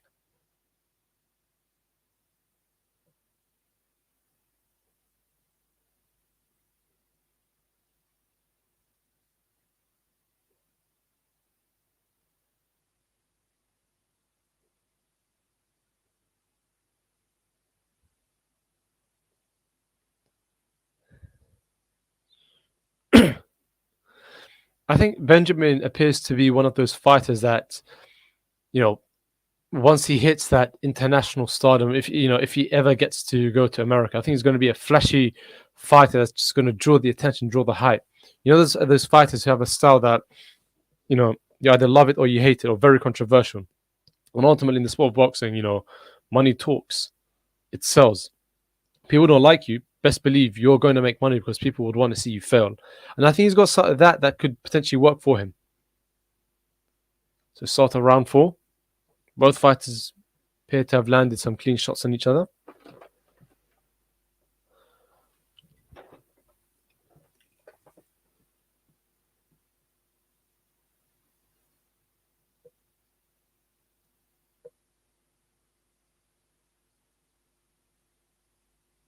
Or looks like a clash of heads. Looked like a clash of heads.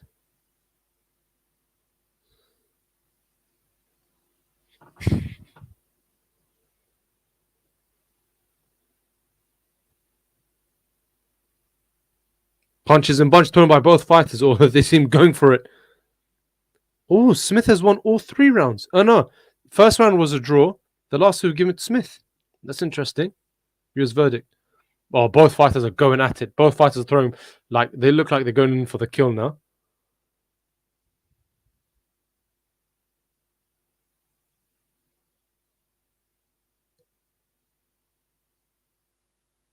I don't understand round 1 though. Round one should have been a Benjamin round. I wouldn't have given it 10-10. I think Benjamin did just about enough more.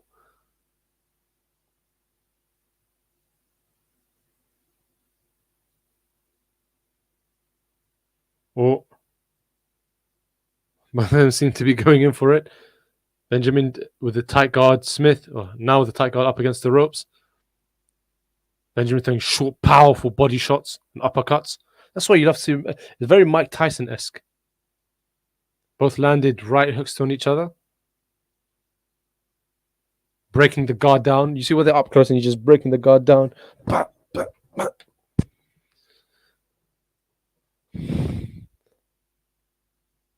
And I would love to shout on screen, but it's currently 9:45 on a Saturday night.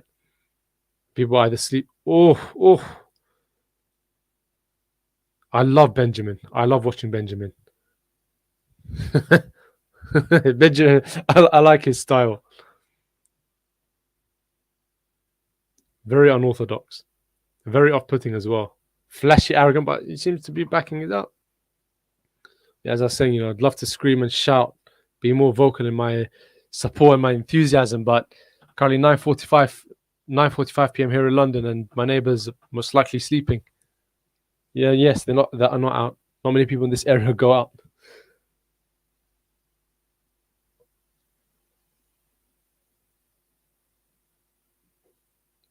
I love Benjamin. As soon as they end the fight or they end the punches, he like kind of kicks his feet up. I don't know if that's just him, trying to relax himself. Thinking in the sense that thinking, oh, this is more for fun. Sparring session, taking a pressure off, or is that also going to affect his opponents? In this case, Smith, thinking that we just had a war with each other. We just traded some strong flurries with each other. Is he psychologically? Did he actually not get hurt as much as I thought I hurt him? But tough. Round 4. The next fight is the headliner fight: Natasha Jones versus Marie-Eve Dicaire or Dicaire. So I think round 4, swing round. Could go either way.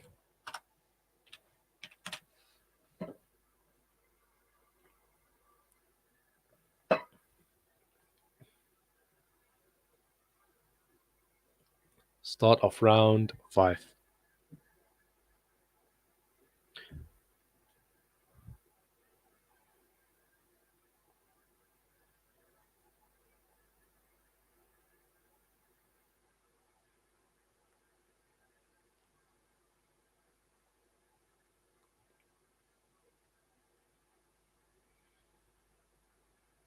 Both jabs ended by both fighters at the same time.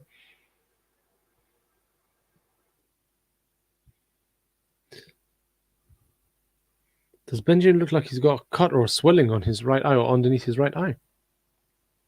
The camera just pan out, see.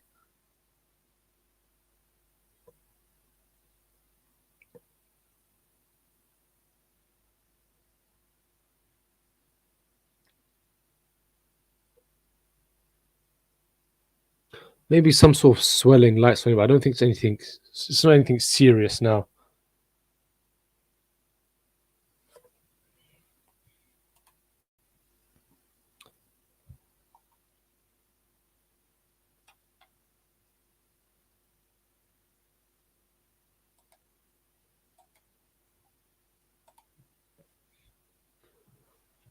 Minute 35 seconds left of round 5.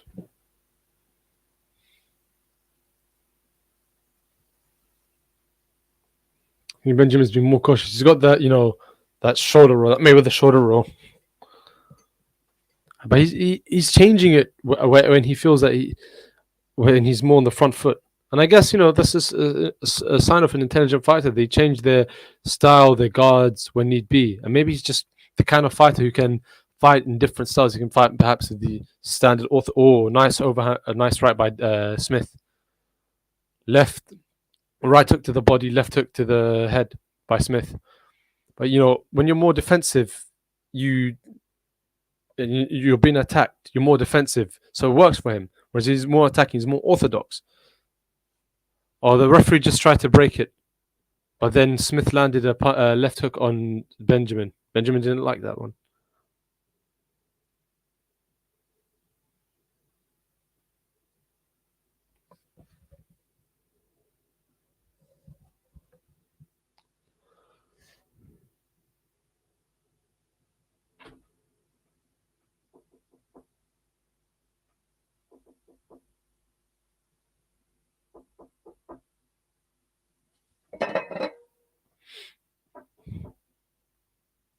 Sorry, guys. I'll be back in just a moment.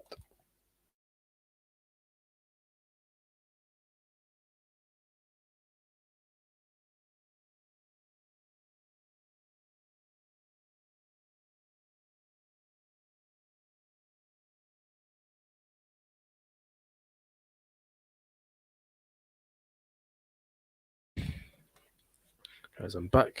So that was the end of round number 5. Who would I give that one to?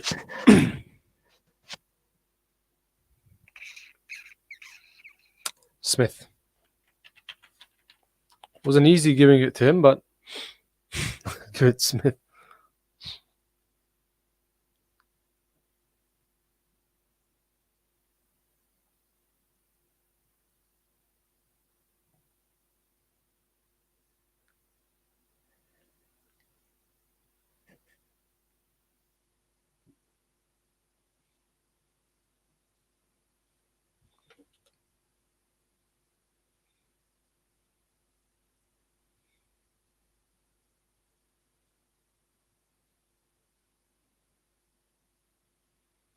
So round number 6.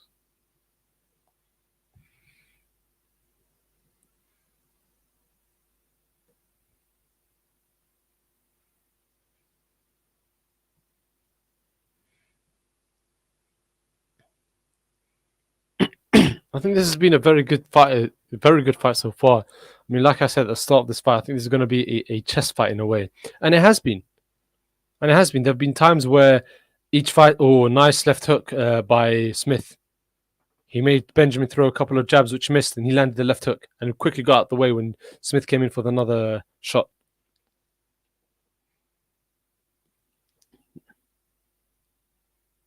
This fight can be very explosive. There are times where you think they're one jab, one fighter waits, and one punch, and suddenly the flurries start coming.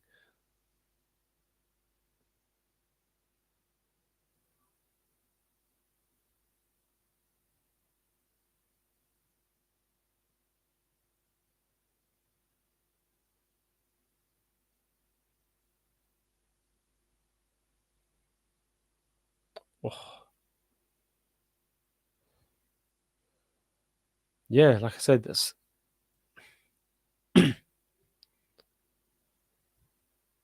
fighters are just waiting for the other person to make a move, then they go in for like going for the kill. And even when that happens, the other fighter responds back with a flurry.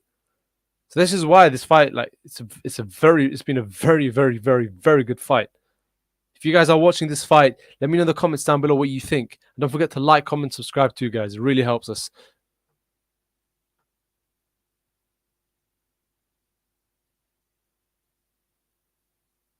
Oh, the referee stopped the fight for a bit. I think he's having a word with one of the cornermen. He's told one of Smith's guys, I think, to be quiet. I'm sorry, Benjamin's corner, to be quiet. He said the shh.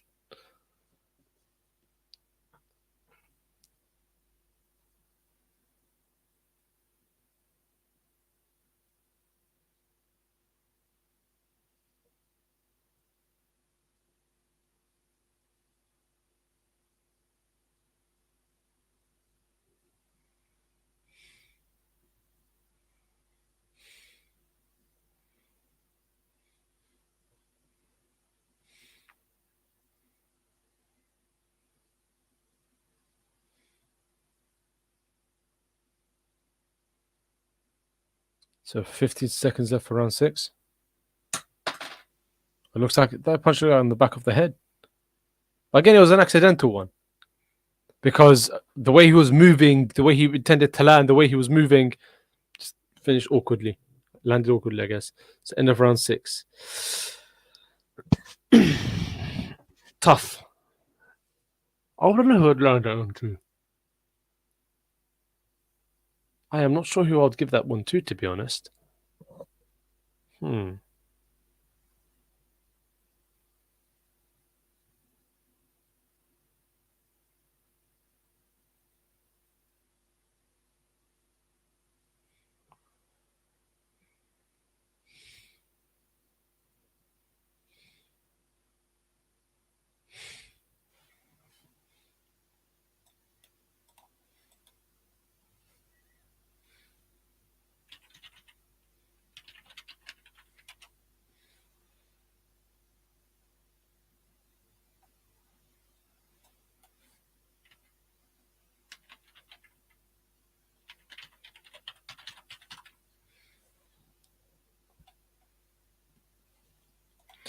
And they just showed I start round 7, but I mean, just in the minute break, they showed what's her name, Marie Dicaire, like warming up, moved like Tyson Fury for a second.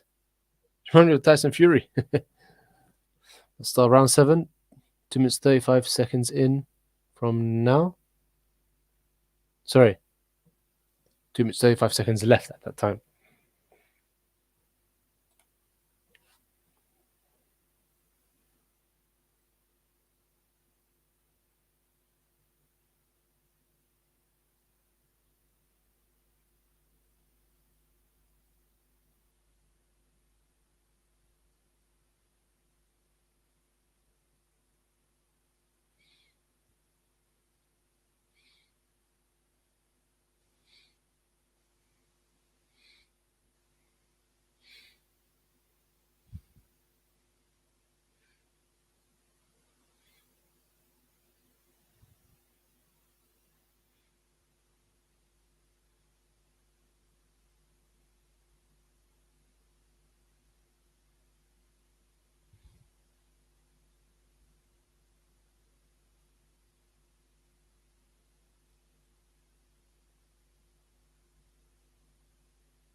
I think Smith has got, I think, maybe a cut on his left eye. I think that was serious swelling. Just under a minute left for round number 7. I'm not sure who I'd give this one to, but so far, probably Smith. Probably Smith. 3, 7, Smith.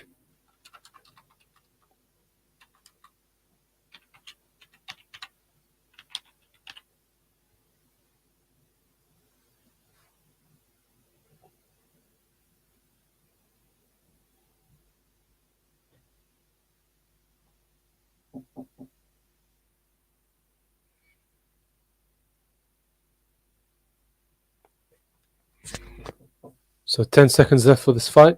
Sorry, for this round.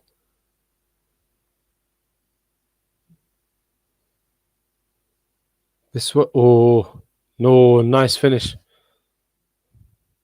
Yeah, I'd have to give this one to Smith. As in, there have been times where both fighters have been.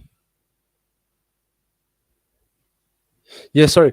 There have been times where both fighters have exchanged, you could say controlled the tempo of that particular fight. But overall, I'd have to give this one to Smith. This particular round, Smith. So far, I've got Benjamin round 1, rounds 2 swing, 3 Smith. So 1 Benjamin, 2 swing, 3 Smith, 4 swing, 5 Smith, 6 swing, and 7 Smith. So there are about 3 swing rounds. 3 rounds in favor of Smith, 1 for Benjamin. We'll see how the fight goes. I mean, close fights, very entertaining fights. Could this fight in controversy? I think so. I mean, we've seen it when fights have been close, decisions have been somewhat shoddy. So I wouldn't be surprised if there's controversy.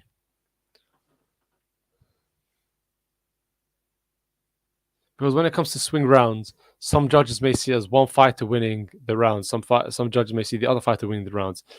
As simple as that, by the way, start of round 8, as simple as that sounds, the problem with that is that if a fighter, let's say there's been, let's say 12 rounds all in all in a fight.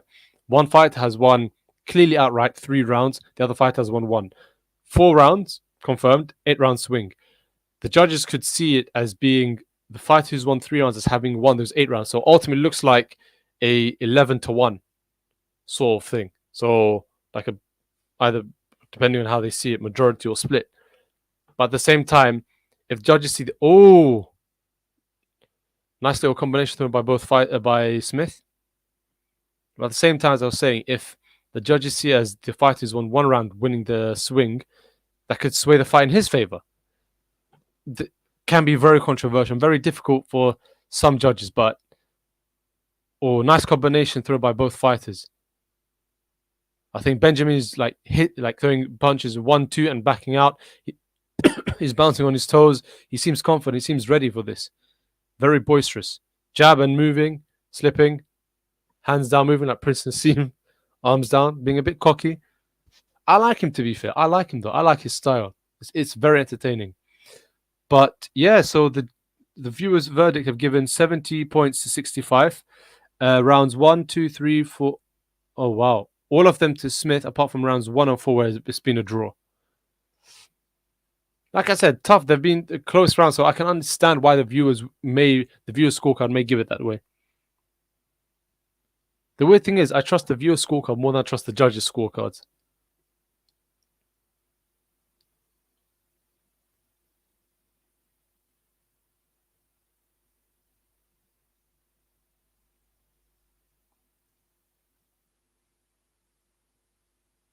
Benjamin's been very cocky, just sticking his arms out, inviting pressure on.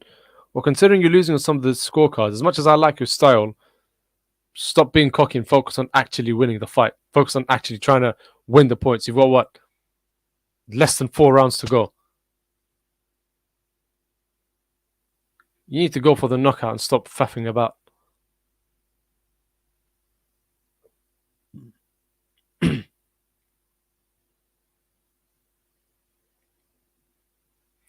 Powerful combination exchange thrown by both of them. However, unfortunately, most of them missed.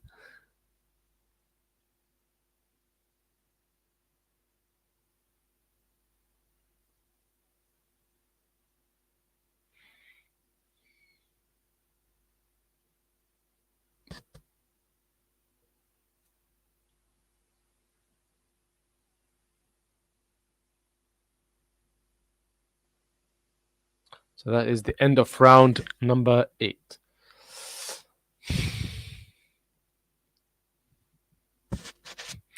A tough call, but I feel like giving this one to Benjamin.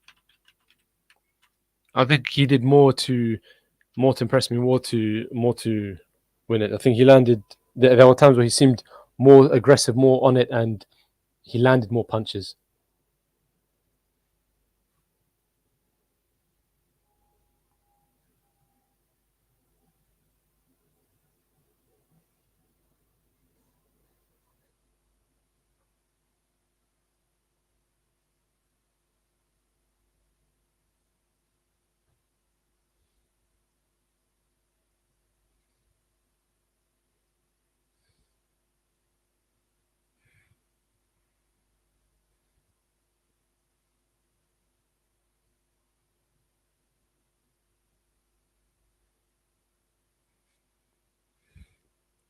Start of round 9.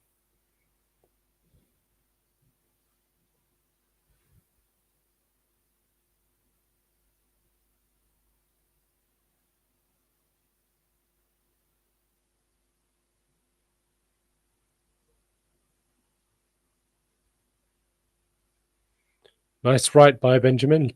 And a flush in Dalton's face. Oh, left to the body, right to the head by Benjamin. And once again, double jab landed by Benjamin.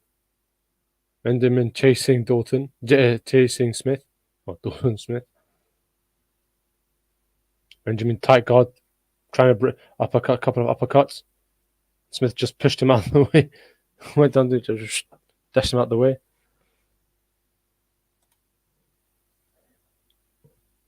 Are you able to do blow by blow commentary for those who can't watch? Yeah, I mean, I'm trying to. I'd like to think I've been doing that, but yeah, I'll definitely try to, Faison. 1 second. Let me. Okay, cool. Let me do it.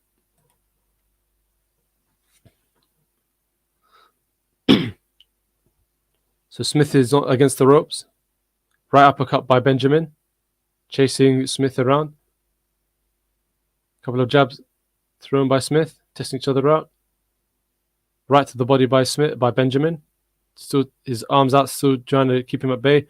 Left hook, both left hooks by both fighters, landing on each other. Although Benjamin's left hook seemed more powerful. Left and right by Smith. Trying to maintain distance by Smith by sticking his hand out.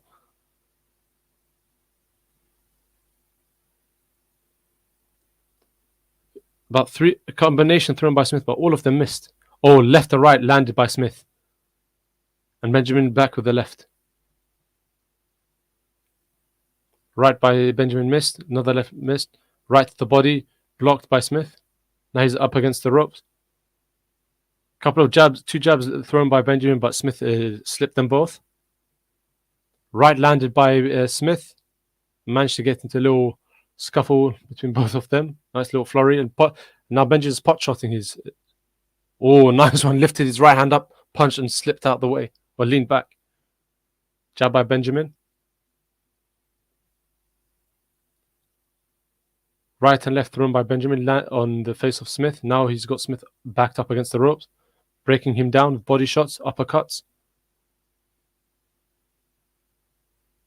Very tight defense. Very tight. Holding, waiting. Right uppercut left, right to the body. Now they've tied each other up. So that was the end of round 9. Who would I give that one to? Tough, but I'm inclined to say... I'm very inclined to say... No, actually not inclined... yeah. Smith, probably. Yeah. I'll give this one to Smith.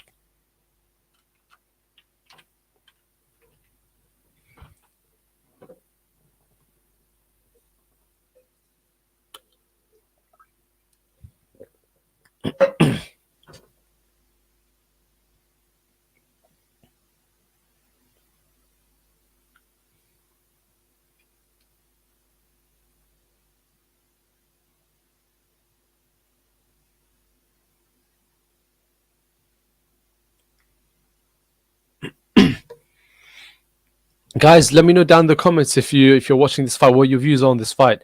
Who are you having up ahead on the points? Who would you like to win? Who do you think is going to win? Do you expect there to be an upset, a controversial decision? Don't forget to smash that like and subscribe button down below, guys. Right landed by Smith. Benjamin responds back.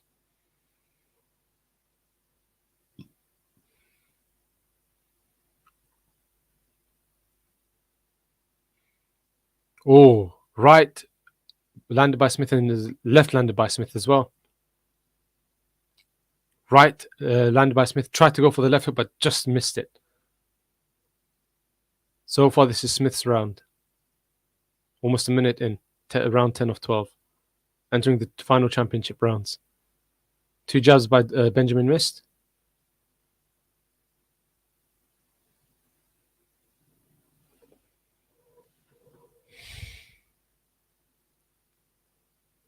Oh, right looked like it landed by Smith, but left landed by Smith. Benjamin looked slightly wobbled. He's up against the ropes. Left, oh, and he's fighting the pressure on. Right landed by Smith, and Benjamin saying, come on, bring it on. Left landed by Smith. Left, couple of lefts landed by Smith. Right, another right hand, right cross. Bob the weaves underneath. Right landed by Benjamin. Left responded landed by Smith. Now they tied each other up.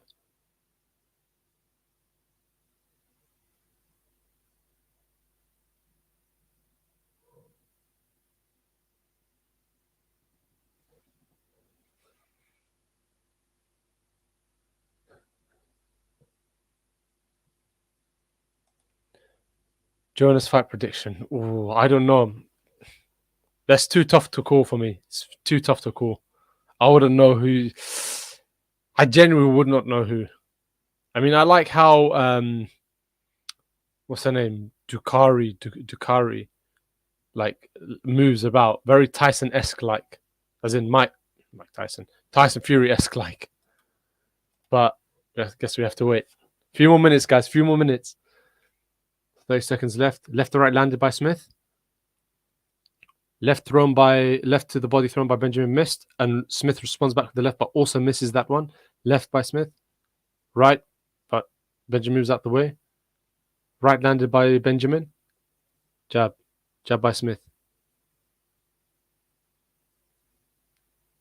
Right landed by Smith, and now they're holding each other, tying each other up.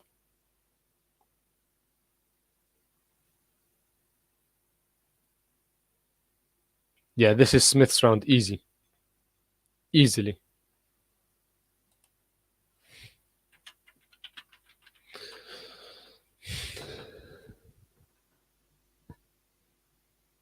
Just in the slow motion, a right landed by Smith.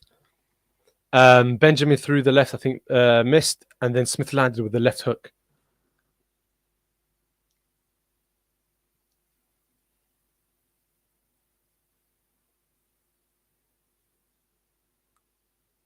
I think he's managing his because he's got quite bad swelling. Yeah, I think it's like a minor cut on the left side of Smith's eye, like just at the top.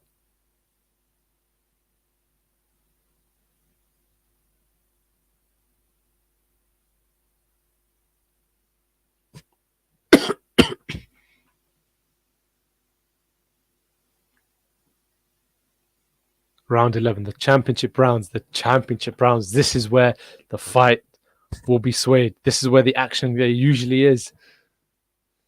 So they have Smith up by 4 points. Rounds 8 and 9 given to Benjamin. I gave 8 to Benjamin. The round 10 was given to Smith, like rightly so.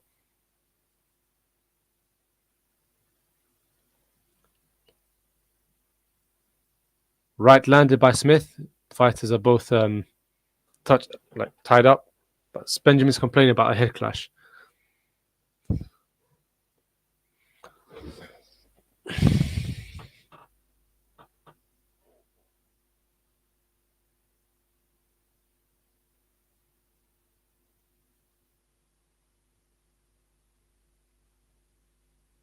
Left landed by Benjamin. So far, Benjamin's round, I would say.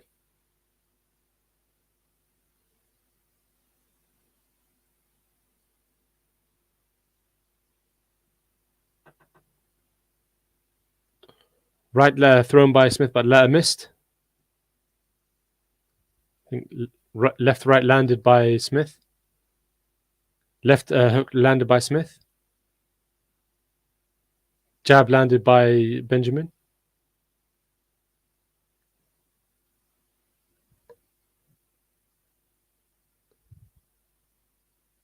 Or double jab, right cross thrown by Benjamin, but unfortunately just missed the Smith.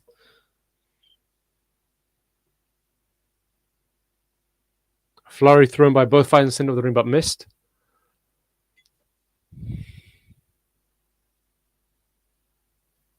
Both in the center of the ring, no activity, just bobbing, moving. Smith with his arm. Interesting to know, Smith with his left jab down, with his left arm down. Quick flurry landed by both fighters. Short, quick bursts. Jab landed by Smith.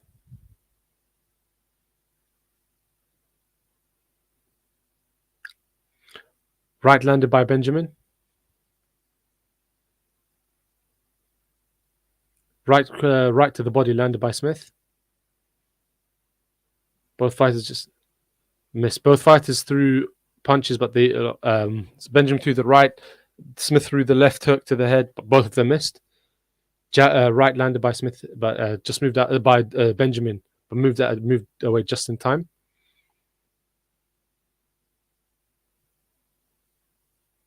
Right landed by Benjamin.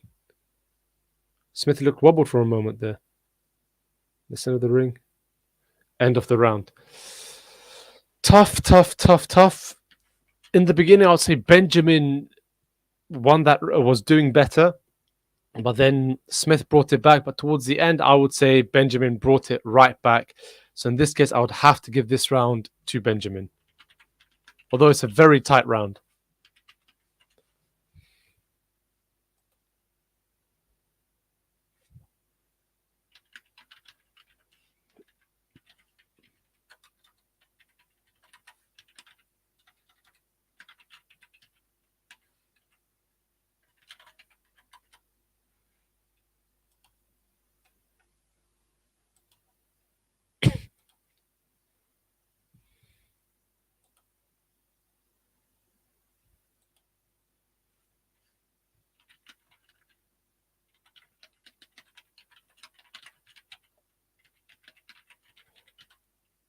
So start round to a final round. The final round. Right landed by Smith. Oh, Benjamin looks wobbled, pushed up against the ropes. His left eye is starting to swell up, looks like it's starting to close up. Right to the body landed by Smith. Quick shot combination landed by Smith. Right landed by Smith on Benjamin. Left hooks thrown by Smith, landed on Benjamin. Benjamin's responding right back. Smith's against the ropes. Well, on the outside.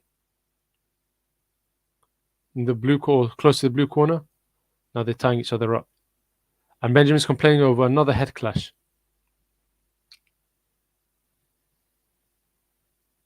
Beautiful right landed by Benjamin.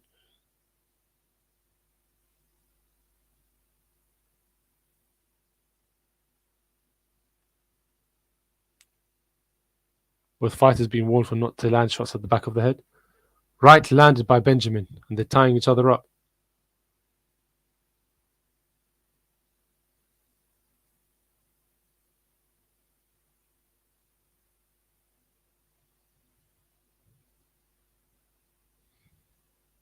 This is a tough one so far. This is a very tough one. I don't think I've had as many swing rounds before in all the live watch-alongs I've done. I don't think I've had as many tight, as many swing rounds, as close of a fight.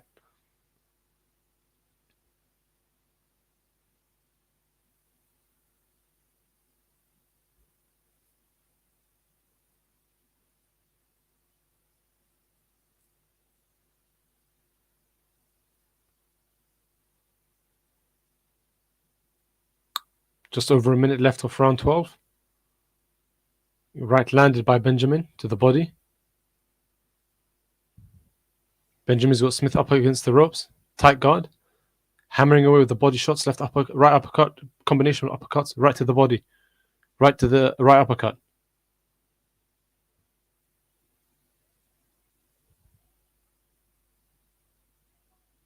35 seconds left.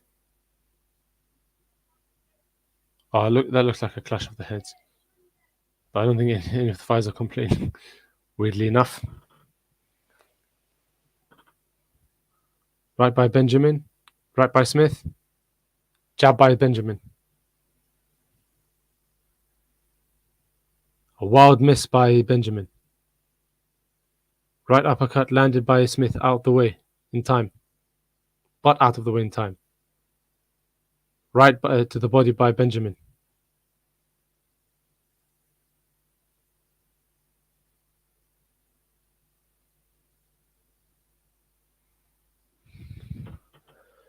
Both fighters think that they won. This is going to be a very interesting, very, very tight decision. I don't know who I'd give round 12 to be honest. I actually want to hear this one.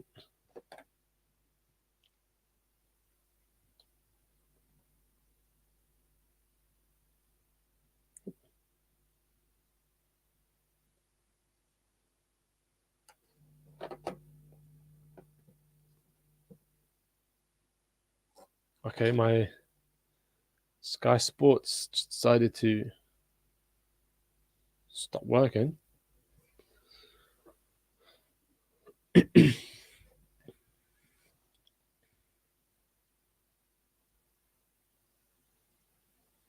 Just missed the view scorecard, but let's just see.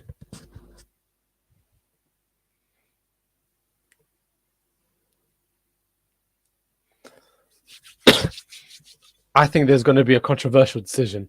I think if I'll probably give the last one to... Actually, no, last one swing round, to be fair. I think this fight will be given to Smith and Benjamin will feel very aggrieved and he will demand the rematch.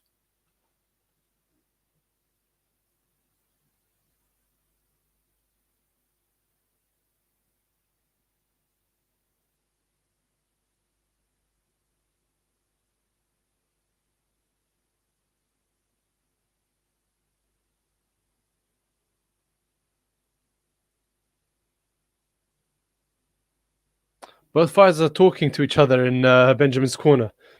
I don't know what about. I think it's just, it's a sign of respect. I thought they just had a little bit of a confrontation because normally whenever you see these situations, you always imagine that they're arguing over how the fight went.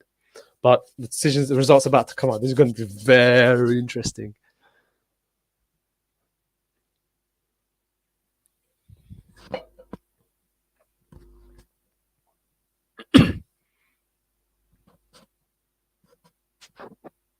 First judge, 115, 114. 117 to 112. 116 to 113. Unanimous. Still. Well, Smith won the fight unanimously.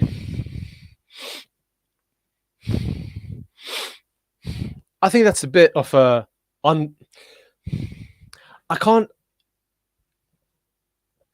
the judges' scorecards, as we saw, it was a very tight affair. I mean, one judge gave it by 1 round, one by like 3. One by like 1 point, one by like 3 points. So it's very close. And although me personally, I don't think it should have been unanimous. I do think that there was some swing rounds, quite a few swing rounds. I probably would have given it a split decision. I would have given this a split decision. But at the same time, if some judges saw it as that, I think the fight was very tight. It's such a closely contested affair, whereby if they wanted to give it unanimous, I can perfectly understand that. It wasn't like a outright robbery like we saw a couple of weeks ago with the Maya Baumgardner fight or the first Fury Wilder fight. So I think this has been a very tight fight, very tight affair. And ultimately, even though I disagree with the judge's unanimous decision, I can respect it because I think that's a very fair enough assessment and result to come to. Although me personally, I would have given it a split decision in favor of Smith. But we should be coming up for the headlining fight very soon. Natasha Jones versus Marie-Eve Dicaire for the WBC, WBO IBF World Super Welterweight Championship.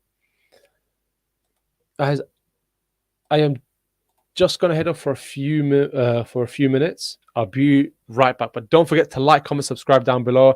I can see the viewership increasing. Guys, please tune in for this fight. We'll do a live watch along for this fight, as well as the Ricky Hatton and Barrera fight. Two of the absolute legends of the fight game. So bear with me a few minutes. I'll be right back, guys. Don't go anywhere. And in the meantime, don't forget to like, comment, subscribe down below. Got manners. The result, a unanimous decision in favor of Smith. Dalton Smith won it. I think 116, 115. 116, 115. I don't know. That's good. One of the judges, basically, the first judge gave it by 1 point. The other judge gave it by 3 points, and the third judge gave it, I think, by from like 4 to 6 points or something like that. So it was a unanimous decision, essentially. But yeah, guys, don't forget to like, comment, subscribe down below. I'll be back in a few minutes.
Hi guys, welcome back. Yeah, got manners. You're most welcome, my friend. Most welcome. Like and subscribe down below, bro. I gave you the result. Give me the subscribe. Give me the like. Biggs TV. When Natasha is coming on right now, Dicaire, Dicaire is coming on making her way into the ring now. Here we go. It could, as in someone, fighting at 38, you're not exactly at the peak of your career. Although, having said that, many fighters throughout history have fought very late on their careers, have ended up winning world titles at that age, if not older. But I think coming up against someone who's younger in Dicaire is going to be it'll be like old versus youth. But at the same time, this youthful person is very active, moves around a lot. Could Jones keep up with that? Who knows? Natasha Jones has just left the changing room. She's making her way out to the ring as we speak.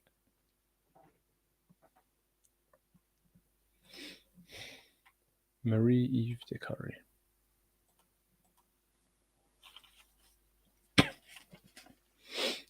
Marie-Eve Dicaire.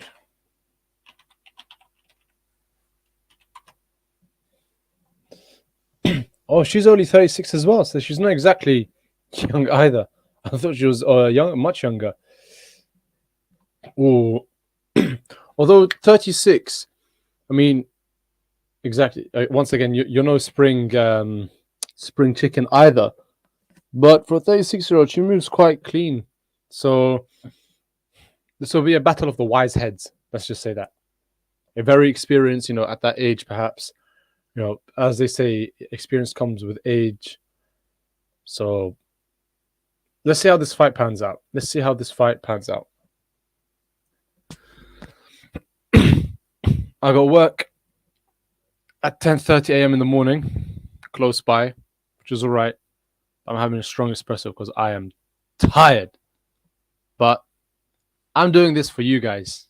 I am doing this for all of you guys. So simple like, little comment, little subscribe as well. Be very much appreciated. I ain't gonna lie, I can't even drink hot drinks like that. I have to wait till it cools off a bit.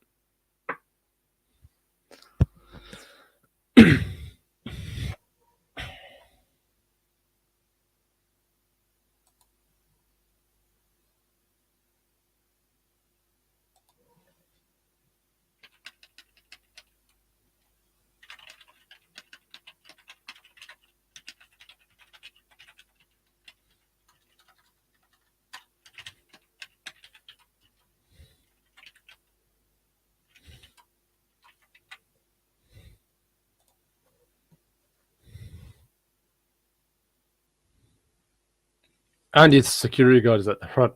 I love Andy. He was the one who flipped out recently at the celebrity boxing the Misfits. He was like, "You're cool," working a show a couple of years back, which I went to see, checked my ticket and everything. I recognized him from some of Matchroom shows. I think he works quite a bit with Matchroom.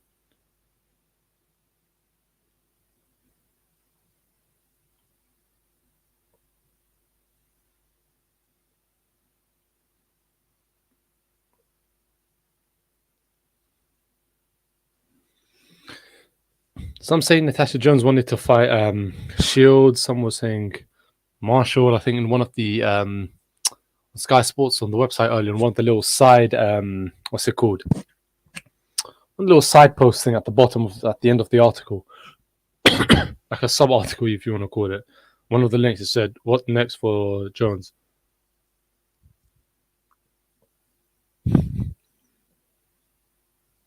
I like Dicaire's robe. Aside from all the gold trimming, it looks very traditional, very old classic. Biggs, yes, they are both in the ring. Both fighters are now in the ring. The fight should be getting underway very shortly. They're just rubbing the Vaseline on Jones's face. What's his name? Scott Quigg? Is that him? Scott Quiggs, and I think one of the McQuiggan, Shane, looks like Shane McQuiggan. Yeah, Scott Quigg is there as part of her corner. Natasha win comfortably on points. Ooh, that's a shout. That's a very bold move. That's a very bold move, because for you to say she will win comfortably on points, both fighters are very talented, and Dicaire seems very. So she's 36, 19 fights, 18 wins, 1 KO, 1 loss. So she seems to be someone who's stick and move. Let's see Jones's record. Should be coming up very shortly. She seems big though for a welterweight. It's a super welterweight.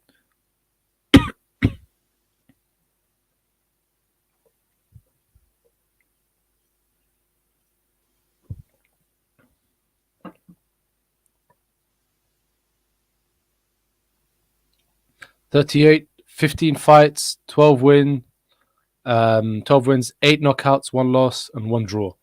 So Natasha is more of a knockout person. So, Big Stevie, do you still think, based on the records, that Natasha Jones would win on points, or would you win more so via knockout? What do you think? Do you still stand by your prediction or not?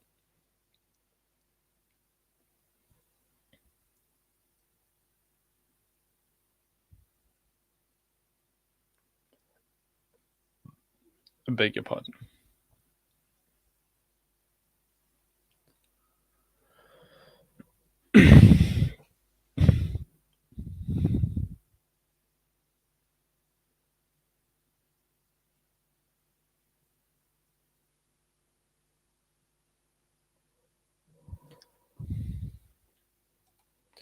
Chance of a late stoppage, maybe, but I see a points win.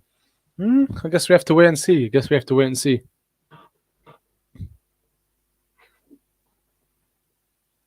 Dicaire looks much bigger than Jones.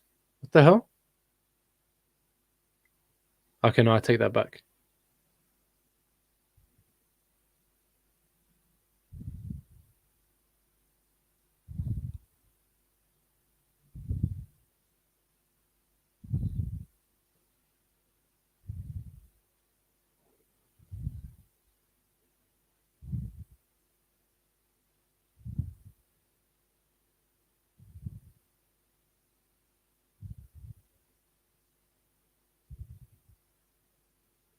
It's round 1 of 10.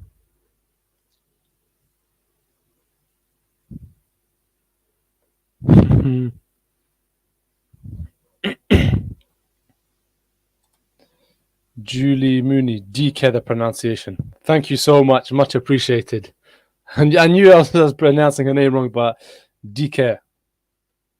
Oh, yeah, she's Canadian, obviously, the French word Dicaire. Yeah, that makes sense. So, half the round gone already.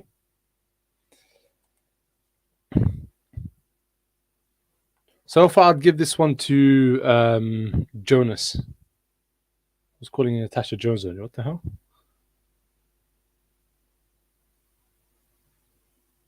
Let's see how the last 40, less than 40 seconds of this fight goes.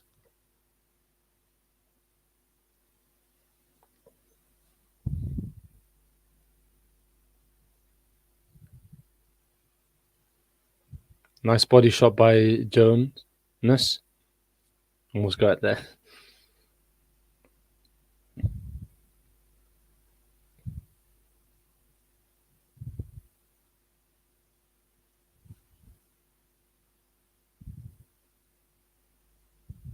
Combinations thrown by Dicaire, but I think she's missing. Landed perhaps just a handful of those. Right by Jonas. Tough one. You know what? Based on how that fight ended, the last 40 seconds, tough, but I'd probably give it a swing. First round in. I don't know about you guys. Yes, Biggs. At the end of each round, for all the live watch-alongs, for all of them, I always say at the end of each round who I think got the round. I think this round has been tough. In the beginning, I thought Jonas did well, but in the last 40 seconds or so, I think the Dicaire did more than enough to kind of bring it back. Because in the first part, like the first cut 20, 30 seconds, I think Jonas did seemed to be ahead. Then Dicaire started bringing it back. In the last 40 seconds, Dicaire, it was still equal up until that point, but Dicaire did enough to at the very least make it equal. So if it was a very close round. I'll give that one a swing round. How about you? What did you give it as? So soft round 2.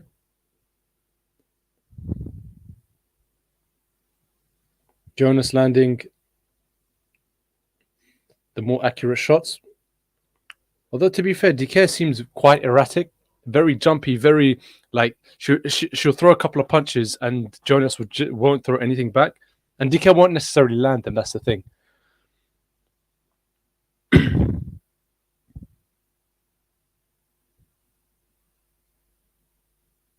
Dicaire's throwing quite a bit. She's moving a lot and she's throwing, but she's missing quite some of them. Jonas is more calm, calculated, and reserved. So far, probably Jonas I'll give it to. As in, she seemed to be landing more cleaner ones. Oh, Jonas with a beautiful left cross. Landed on Dicaire.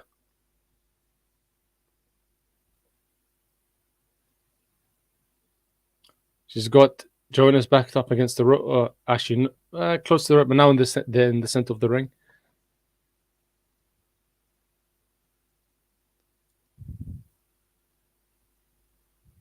Left by Jonas. Well, right to the body, then left to the head by Jonas. Left to the head by Jonas again.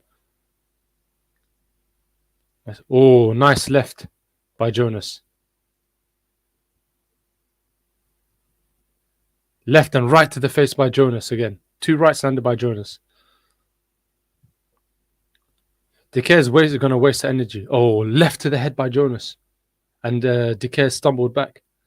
Yeah, I see Jonas winning this one. I retract my comment. I take it back. I give it to Jonas.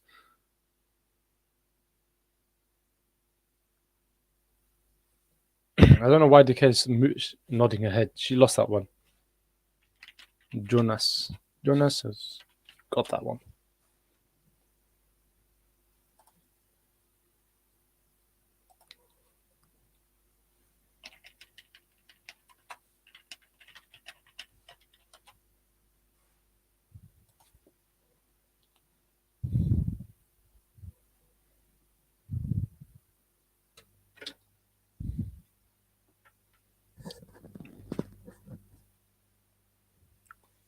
Slow motion though. Close right landed by Jonas. Left landed by Jonas. That's the one that stumbled Dicaire.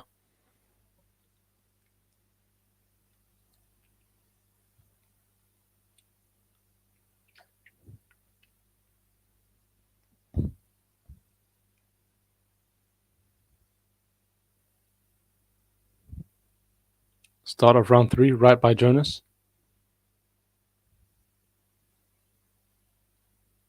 Dicaire looks like she's going to get knocked out.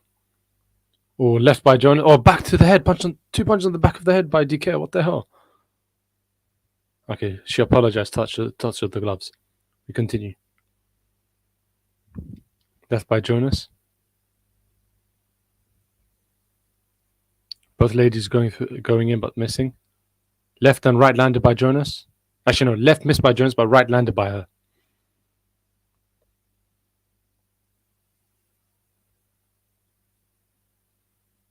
Or right to the left armpit by Jonas.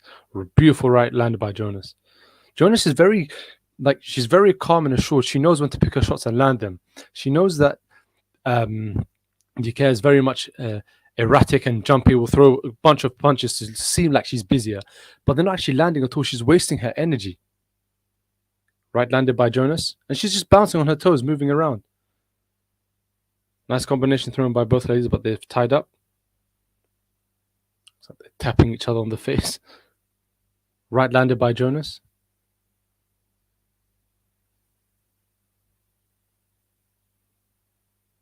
She's a southpaw. So a jab. Okay, I'll call it jab.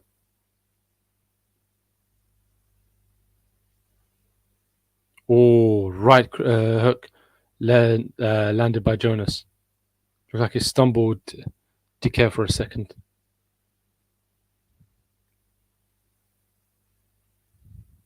Oh, left landed by Jonas.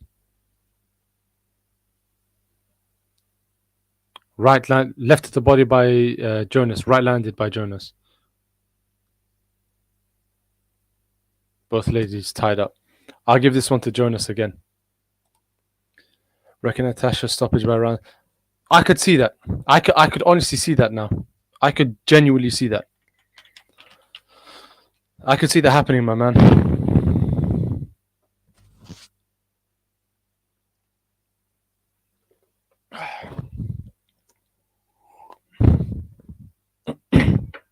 That's nasty. But that's going to keep me up.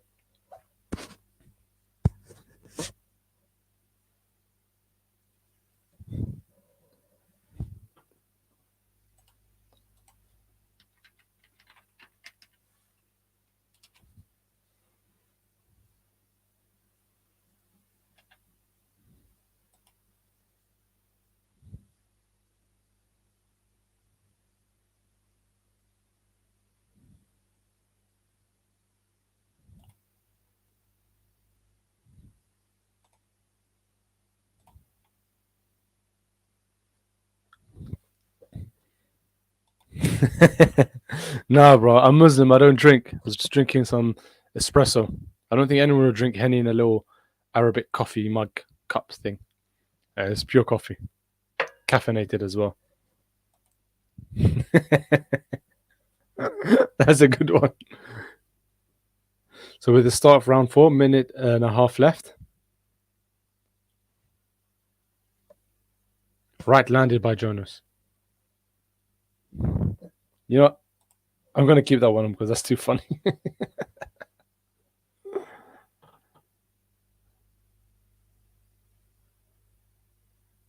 Left to the body landed by Jonas. No, by Dicaire, sorry. Are they tying each other up? Look like they're hugging each other. Oh, combination landed by both women.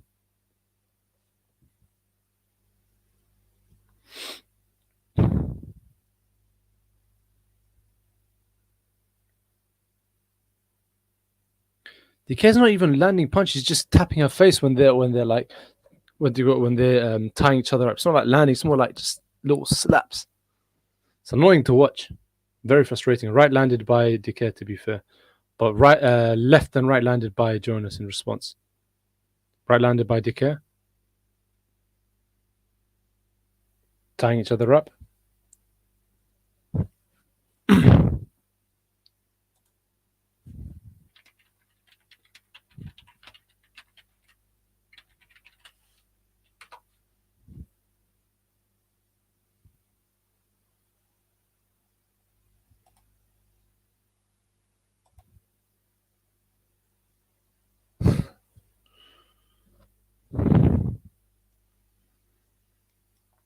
I think when Dicaire lands those, and not even punch, those slaps, I think she's just desperate to get points, desperate to show that she's landing, and it's irritating to watch. Like, you're boxers, you're not like slappers. You're not professional slappers. And no, I don't mean it that way in case any of you were thinking.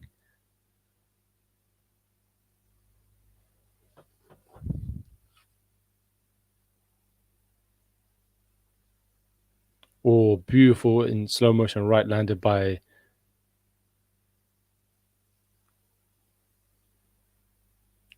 Jonas.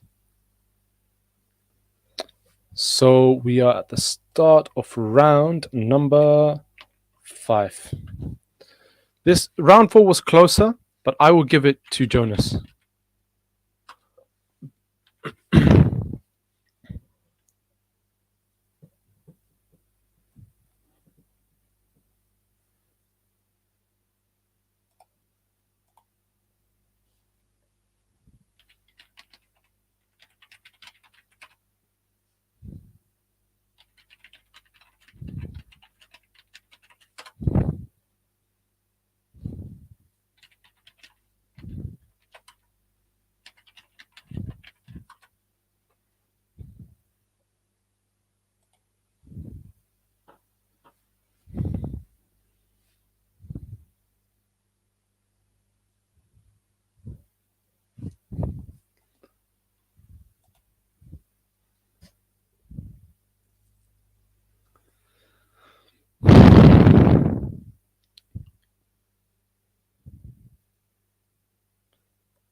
Half the round left to go.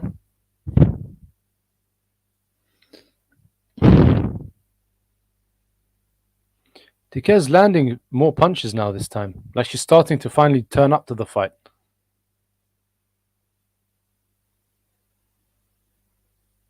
Oh, Dicaire landed a few good shots on Jonas.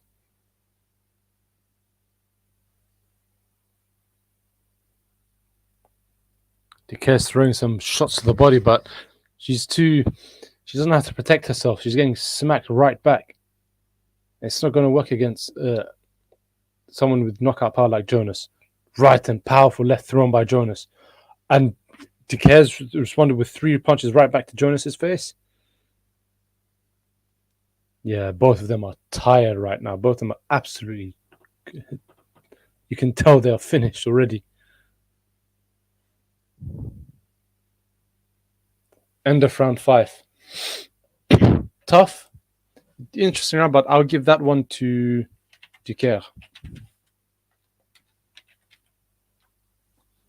Give the one to Dicaire. I mean, the first one was a swing round. Rounds 2, 3, 4. Jonas.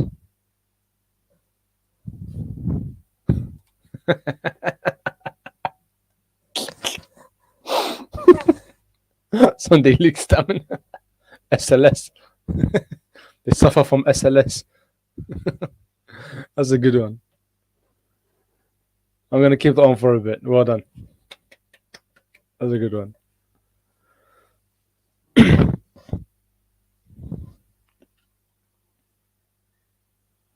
Dicaire needs to start stepping up for the last half of this fight. He needs to start going for the attack more, so throwing more combinations rather than just standing there waiting and not responding enough when Jonas throws her combinations. And stop throwing them from distance as well, getting close. She's more on the front foot, but both of them are missing. Also, interesting, the viewers' verdict have Jonas up by 3 points. The first 4 rounds to Jonas, and the last round to Dicaire. Doesn't make sense, does it?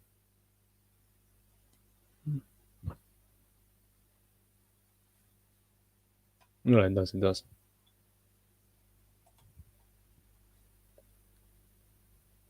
I had all of them but Dicaire the last one. I had, similar to mine. I mean, round 1 was a swing one, so it could have gone either way. Similar scorecards to what I did, to how I did it.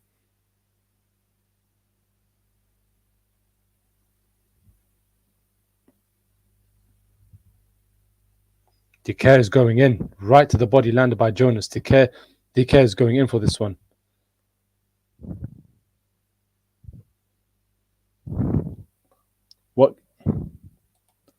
What gaming chair? I think it's called Luck Racer. I got it about 2 years ago off Amazon. Stevenson, it's got a little leg CX combination thrown to Jones's face. It's got a nice little leg extender, little vibrating cushion meant to be act as a massage thing, but all it does is just vibrate.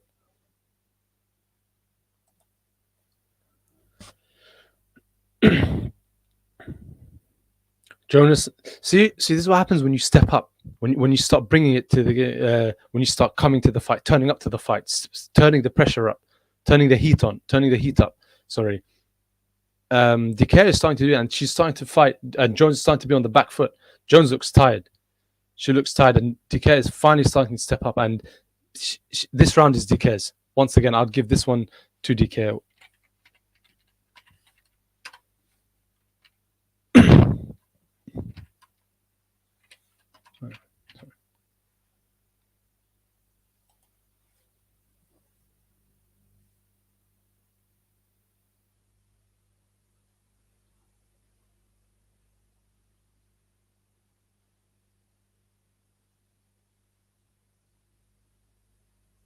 Right to the body by Jonas, this slow motion. Right to the face again, with like a screw shot almost.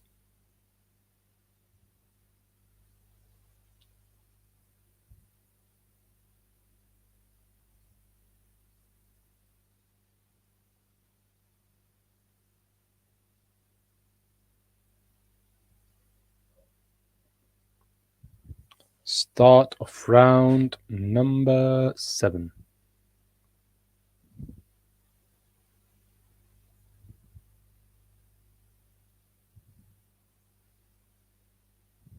Oh, beautiful right landed by Jonas on Dicaire's face. But now, now Dicaire throwing combinations against on Jonas, pushing her up against the ropes. Jonas looks tired. Right landed by Dicaire. And a couple landed in by Jonas, to be fair.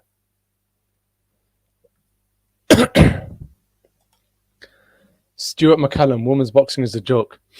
I wouldn't say so. I think that's a bit of an unfair statement, in all honesty. I mean, I'll be honest, I never really used to watch women's boxing up until, perhaps this year. But when I watched the fights, when I watched the Shields Marshall fight, it was actually pretty interesting. Like, it was very closely contested, and the tempo for both of them was consistent throughout. It wasn't like in some of the men's fights whereby they start well, then it gets there, or left landed by Jonas on Dicaire's face. Another right landed on Dicaire's face, and Dicaire responds back in kind. But yeah, as in, it hasn't been as, I won't say as controversial, but it hasn't been as much stop-start. There's been a lot more excitement, a lot more intensity to it. And even though obviously the strength and the speed, they're not as strong as the men, based on the physical side of things. But nice, powerful combinations thrown by both women in the center of the ring. Couple of rights landed by Jonas. But yeah, the intensity has been consistent throughout. So that's one thing we have to give credit to, because when the intensity is there from the round 1 up until the last round, that's what keeps the fight interesting. Shields Marshall was good. I wouldn't say this is a disgrace. I would say the standard is nowhere near as good as that, but it's decent nevertheless. It's been some, there's been some trades, some exchanges, some tasty exchanges thrown by both of them. So once again, I think it's a bit of an unfair comment. We have to give credit to them. It's like, it wasn't as out of your seat, as exciting as Shields Marshall, but it's still exciting nonetheless. Yeah, Biggs, I agree with your comment now. I retracted by my earlier comment asking you, questioning you about this, but this time I would say Jonas on points. I think most likely this one is Jonas on points. Although round 7, who would I give it to? I don't know. I really don't know. I'm going to call that one a swing. Round 8. Right landed by Jonas. Left landed by Dicaire. Oh, beautiful right hook landed on the face of Dicaire by Jonas. Another right landed by Jonas.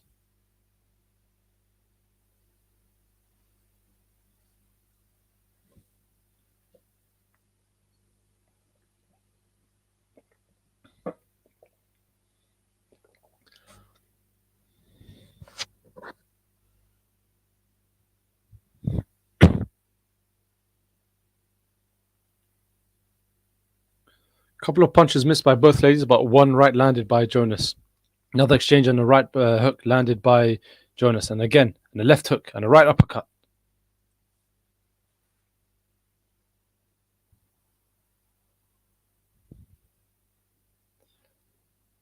Left landed by Dicaire. And another left landed by Jonas.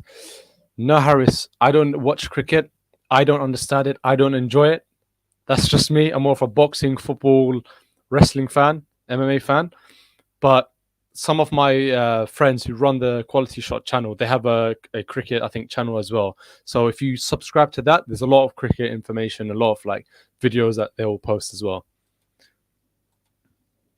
Fury, Trezor prediction. Need I say any more?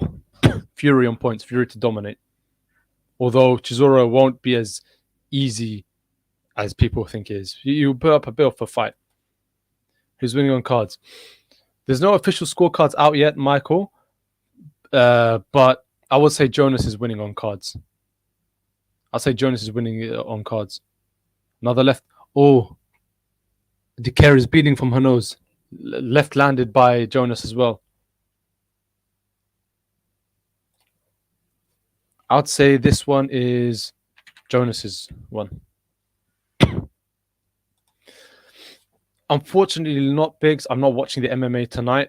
I've got work in the morning, so I'm going to have to go to sleep early. I know I had an espresso, but it's weird. I drink espresso, it gives me a short energy boost, very short term. But once after that, like, I fall asleep so hard, like so quick after that. Hatton winner? I don't know, because, you know, Hatton and Barrera both, you know, Mexican. I mean, well, Barrera is Mexican, and he has a very aggressive Mexican style, you know, coming forward. But so is Hatton. And Hatton's fighting in Manchester. Maybe he has the home crowd. I think this will be a fun thing. I don't think they'll go fully at it. I think it will just be jokes and little jabs here or there. It'll be good to see the legends fight. Do you know what would be even more funnier? If the legends end up in the exhibition fight, fighting a better fight than the professional, like, standard fighters. But by the way, Jonas just landed a left and a right on Dicaire's face, and Dicaire stumbled back. Right to the hook, right to the body, landed by Dicaire as a hook.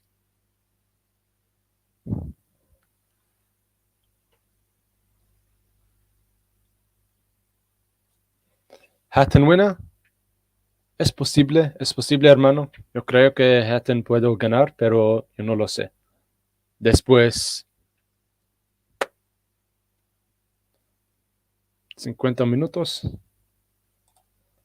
How many rounds in Jonas' fight? 10 rounds. Currently, they are in round 9. The viewers' verdict, 79-74 by Jonas. I think Dicaire was up a few rounds. Didn't catch that one. 1 minute left of round 9.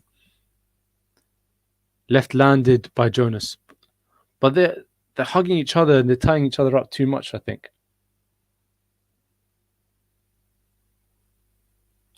Beautiful left uppercut landed by Jonas.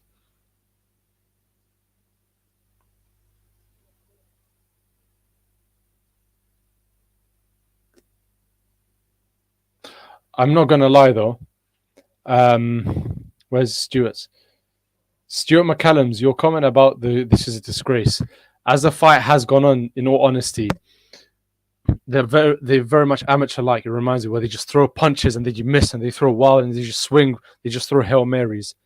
As the fight, this particular fight has gone on, I'm seeing more and more of that. Obviously, like you said, the Shields Marshall was good consistently, but this is obviously, like I said, once again, the standard of this fight is nowhere near as good as that fight.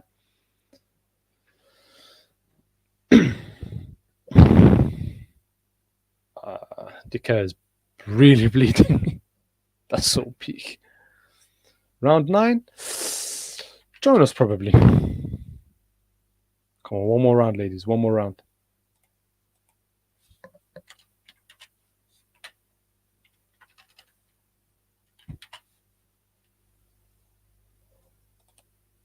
Oh, yeah. It's becoming a lot more amateur-like, which is surprising, because for so-called veterans of this particular fight, they've both got, like, what, 16 fights, 18 fights, or whatever it was. They should have more experience.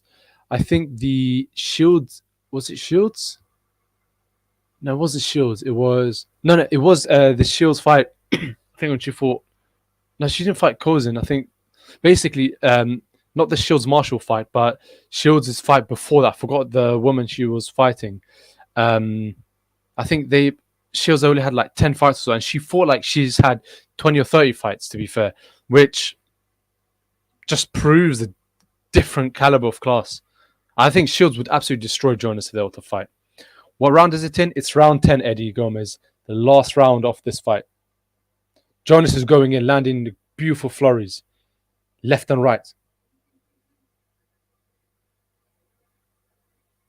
Both women going at it.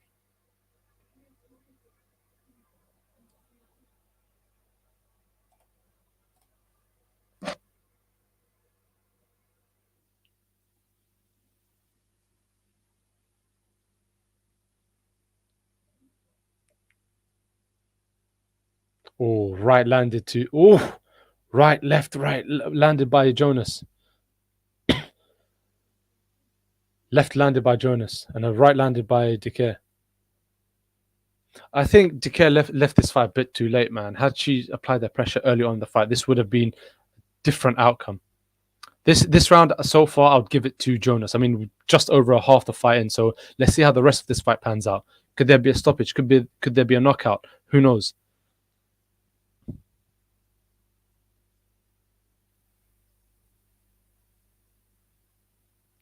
I've noticed when they're tying up, Dicaire's no longer doing her little pity patty sort of slaps. Very light punches, but the punches they're not like they're no longer slaps. Wow, wild miss thrown by Dicaire. Oh my days. She's a world champion as well, no? Or beautiful right to the body landed by Jonas. Left uppercut landed by Jonas. Now they tied up once again. 10 seconds left. 10 seconds left. I'm not gonna lie, I'm really excited for the Hatton Barrera fight. Any Mexican people in the house? End of the fight, both women raising their hands up. This one, I would have to give it to Jonas. Although it was a good round, but I'd have to give it to Jonas. So the way I've got round 1 a swing, round 2, 3, 4 Jonas, 5, 6 Dicaire, round 7 swing, 8 Jonas, 9 Jonas, 10 Jonas. So I've got 10 rounds to 6 rounds to Jonas. 1, 2, 3, 4, 5, 6. 6 rounds to Jonas. 1, 2, 4 Dicaire, and 2 swing rounds. So overall, even if we were to give the swing rounds to Dicaire, I still think Jonas won overall. It should be a unanimous thing, although it could be a like an 8 an 8-2 in favor of Jonas.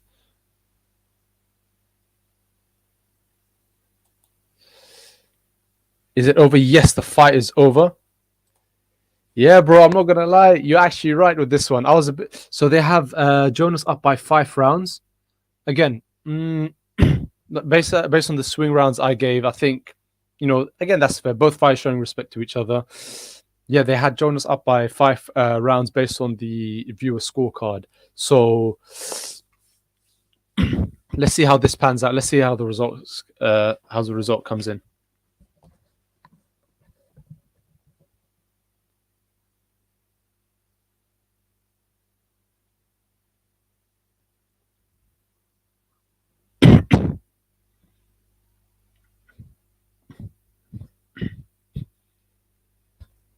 I'm not gonna. Yeah, like I said, bro, Biggs. Like, you're actually right with it, man. I was surprised when you said that based on the records, but this is a sweet science, man. Anything and everything can happen.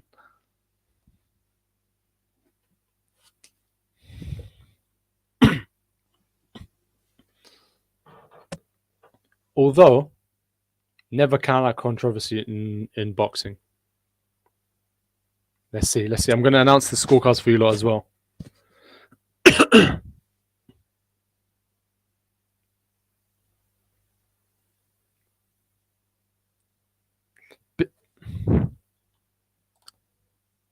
First one,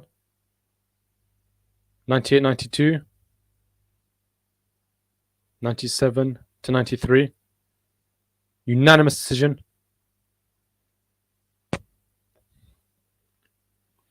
Jonas with their hands up, and Dicaire just seems deflated. Natasha won it. Rightfully so. Biggs, absolutely spot on correction. Like, your prediction was crazy, like solid. And I was surprised because this was supposed to be the knockout fight. Like, she's a knockout fighter. Very, very, very, very, very surprised. But you know your boxing, bro. You know your boxing. Credit to you, man. I'll give you another one. Jonas, easy. Yeah, rightfully so. Although, having said that,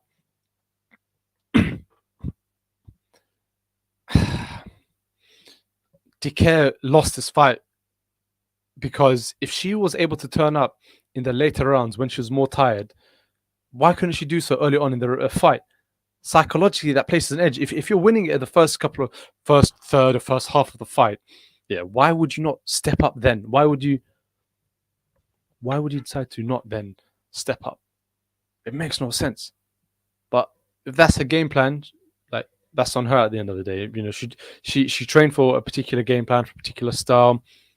She tried her best, and that's all we could commend. We could criticize as fans, as as YouTube boxing channels, as whatever we want to call ourselves. But at the end of the day, if fighters train for a certain style and it doesn't, whether it does or it doesn't, they put in the effort. They did what they thought was best. So, we can't, we can criticize all we can, but we will never truly understand what a fighter aimed to do, what a fighter,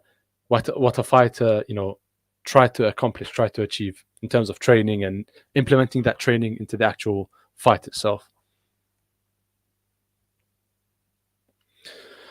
Yeah, guys, we've got a few more minutes until the Hatton Barrera fight.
Eddie, bro, love your watch along. You have good and fun. You're very informative. Much appreciated, man. Like, I love these comments, bro. Well, I love these comments. Much love, my brother. Really appreciate it, man. And at the end of the day, we're we're doing this for fun because we love boxing and we love to, we want to create like a boxing family for everyone to get involved, no matter how controversial your boxing views are. We want to hear everyone's views, and we are running a channel by fans for the fans. So much appreciated. As long as we're reaching out, even if it reaches out to one person such as yourself, we're doing our job right. So much appreciated, my love. Muchas gracias, hermano. Much love, my bro. Much love, much appreciated, man. You know what? But I'm gonna keep that up. You get a clap on the hands.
But yeah, guys, are you guys looking forward to the Ricky Hatton Marco Barrera fight? Who do you think would get the decision? I mean, although to be honest, we had the Mayweather Jake Paul fight a while back, and I think it was a draw anyways. Even though Mayweather pretty much knocked out Jake Paul, I think. Okay, put it this way: if this exhibition fight, what could be judged, winner, loser, draw, who do you think would win? Beg your pardon. Who do you think would win?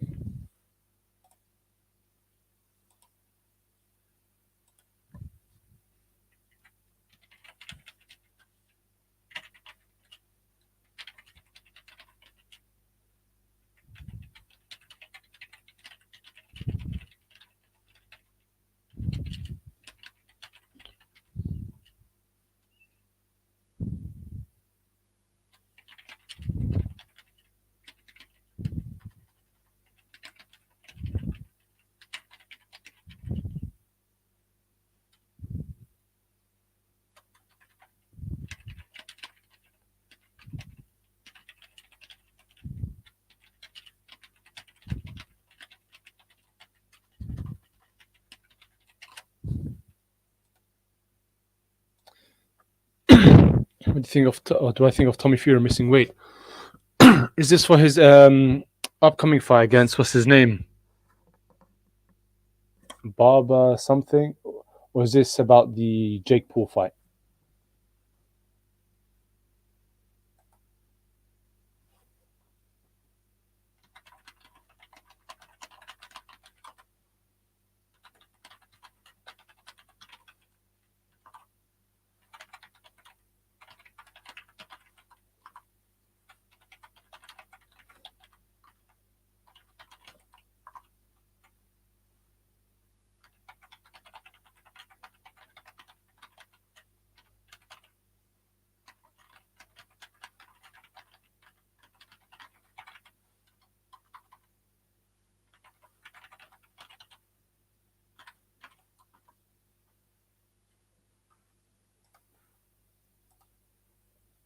Or maybe with the undercard?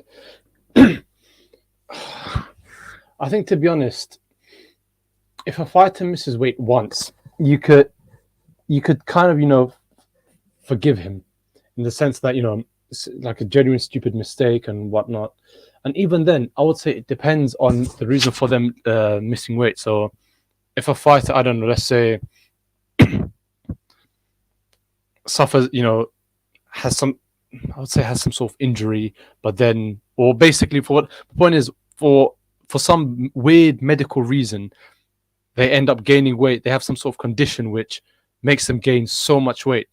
Then I would say perhaps maybe understandable. Basically, if it's something reasonable. If it's they miss weight because they just didn't train properly, the diet wasn't clean, then yeah, you're a bit of an idiot. Then, having said that, if it's a one-off, then I'd say okay, cool, it's a one-off. But if it's a consistent thing, then that's going to be more of a problem. And I think then you're basically wasting everyone's time, and you're bringing the sport in a way in disrepute. Granted, there are other ways that you could bring the sport into disrepute, taking drugs and whatnot, before PEDs, but nevertheless, missing weight when you're a professional athlete, considering that your brother is, or you come from a fighting family and your brother is a heavyweight champion of the world, you should be setting an example for professional fighters who people are looking up to you, youngsters or even other professionals who are looking up to you, wishing to be in your position, that to reach my level, you need to be more serious about your training, to be more serious about, basic things such as your diet.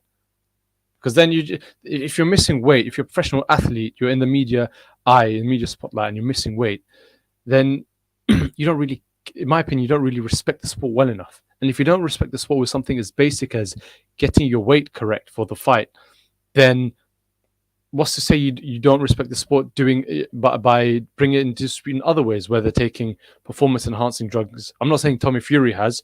No, I'm saying just in general. If basically, if you do something incorrectly in one way, a minor way, and you get confident, you just get accustomed to that. What's to say that you won't do something else that's worse? Then builds up from there bit by bit. So it's just a matter of principle. I don't think he should. I think it's a disgrace that people miss weight when they're professional athletes. I think it's wrong, and it's something that they need to sort out as a matter of utmost urgency within their training camp, within the future training camps.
So Barrera is just walking out now to the ring.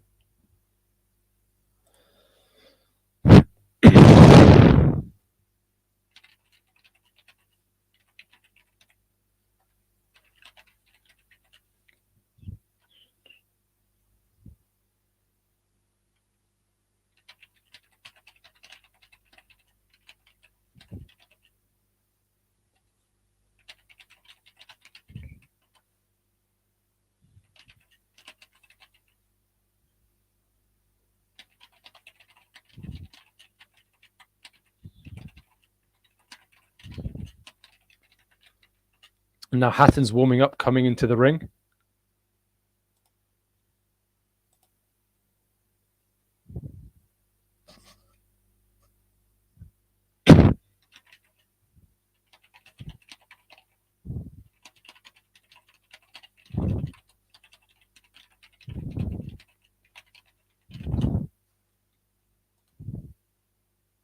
Because I'm just going to hit it for a few moments. Just when the fight's about to start, when they're both in the ring, I'll jump back on.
Okay, guys, so I'm back. Barrera has made his entrance to the is already inside the ring. Hatton's walking into the ring, making his way to the ring.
So at the moment, they're currently showing the montage of Ricky Hatton's career when he fought, I think it was Cotto.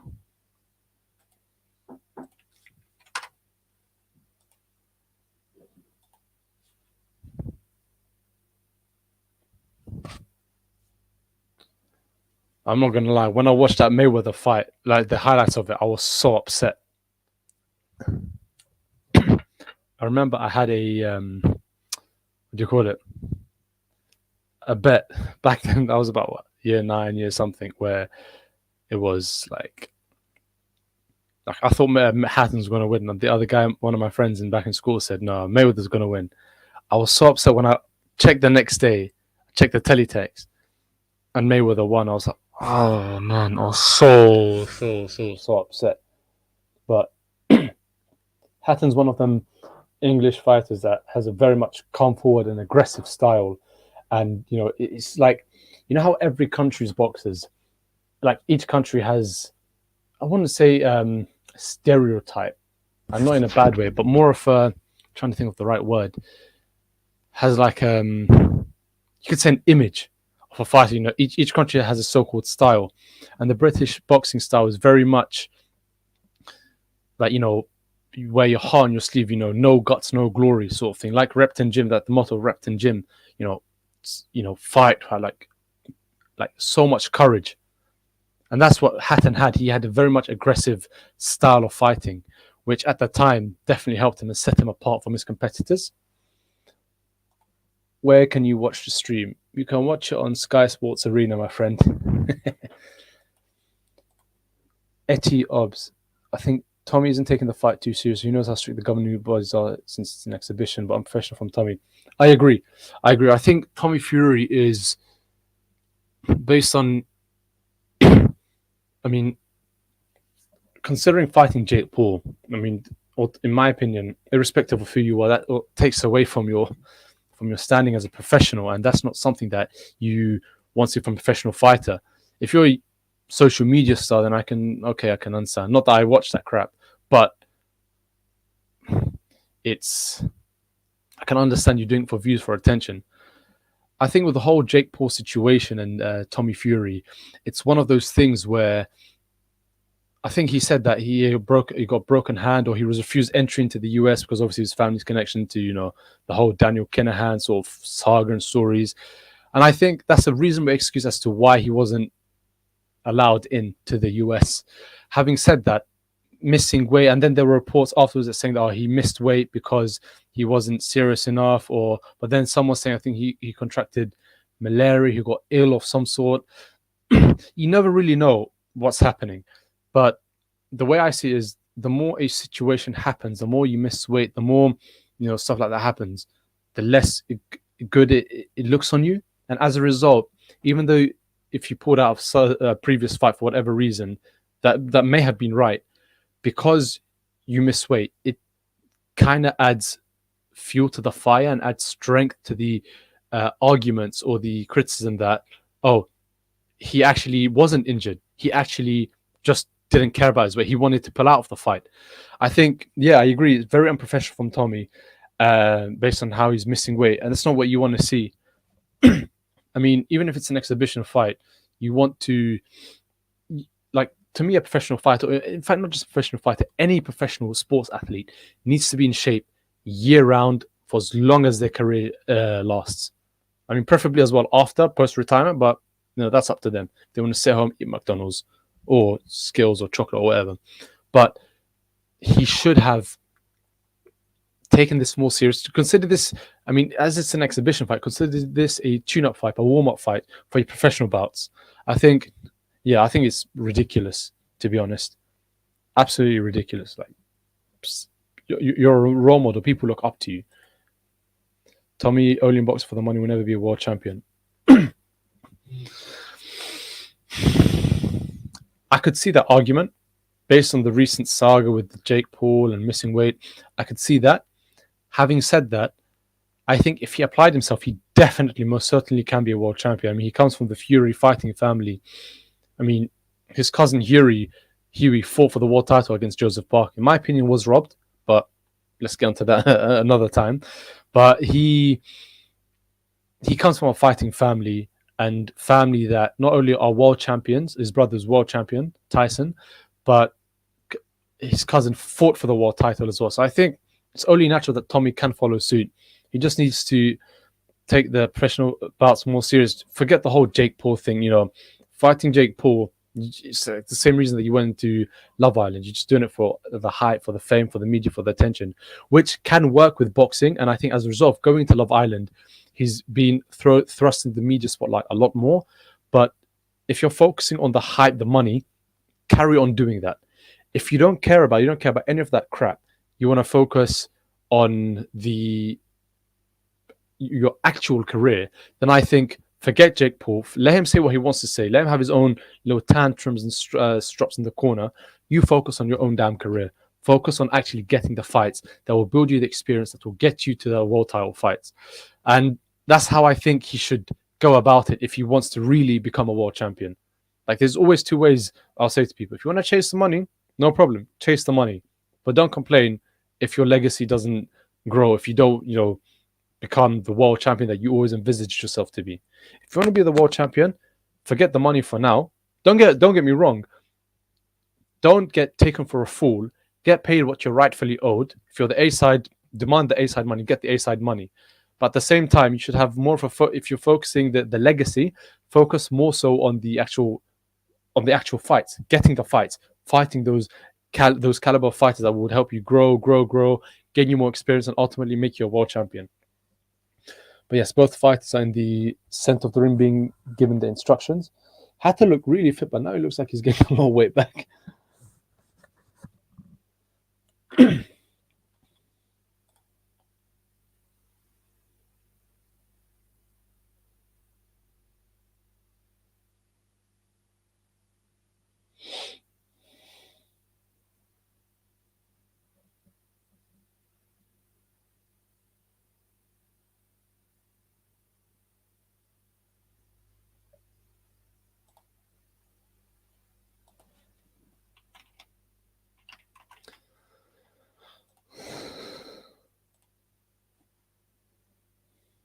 So start round one. 8 2-minute rounds. Hatton still looks like he's got his fast feet.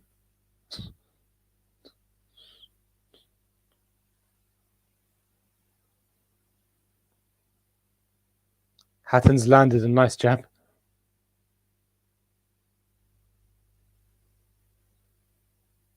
Hatton. You see the fans turning on. Ricky Hatton. Long. Sing a song. Walking in a Hatton wonderland. Italy one. Ricky Hatton. If you guys watch the build-up for the Hatton Mayweather fight, you could, when they had the press conference and Mayweather was wearing the Manchester United red top, you could, all the fans screaming, "There's only one Ricky Hatton," and Mayweather was jumping in. So round one so far. I'll give this one to Hatton.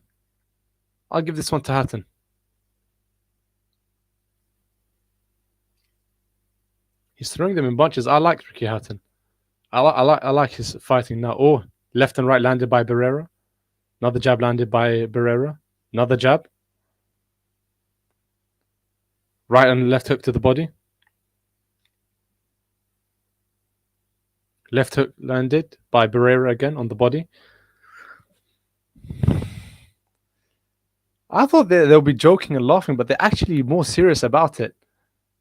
They're actually quite active, moving as if it's almost a professional fight. They're throwing with a bit of speed and venom as well. Oh, left hook thrown by Barrera.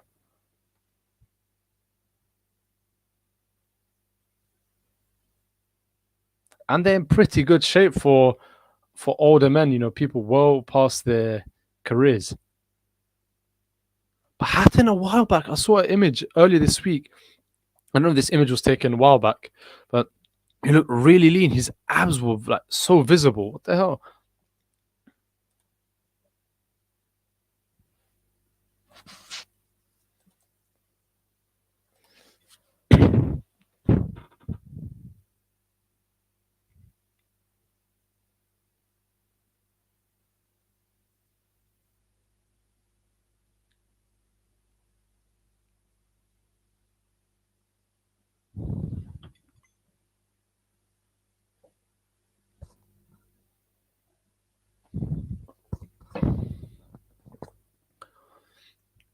Start of round 2. Round 1, I'll give this one to Hatton. I don't know if they're going to have a, You think this is a football game? I swear to God, only Ricky Hatton could do this, man.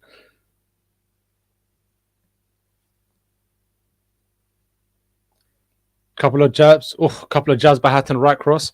Got his hand, couple of right uppercuts thrown by Hatton.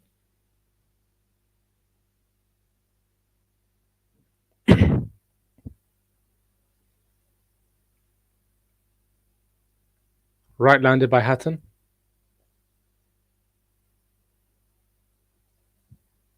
I think Hatton's going to win this one. He's more active.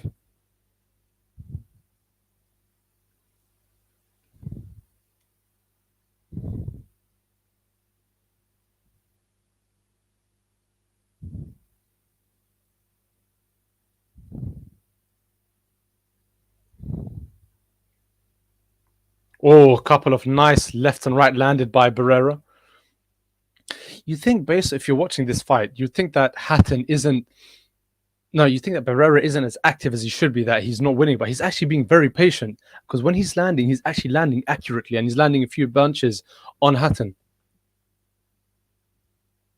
Couple of left hooks landed by Hatton. Left hook thrown by Barrera. Hatton slipped it, or bobbed and weaved. Or, sorry, ducked under.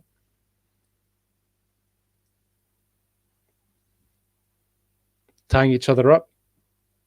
Left hook thrown to the body by Hatton. Hatton had a very powerful left hook, by the way. Absolutely crazy. Time will tell. Let's see. That's true. That's true. We have to wait and see. Hopefully, Tommy Fury doesn't throw his career away like that, but we have to wait and see, man.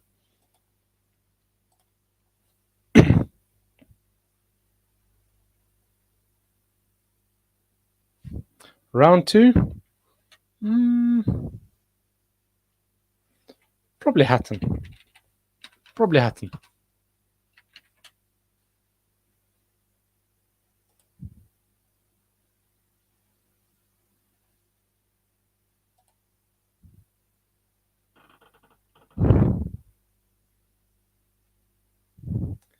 Ricky Hatton's son is there. Campbell Hatton.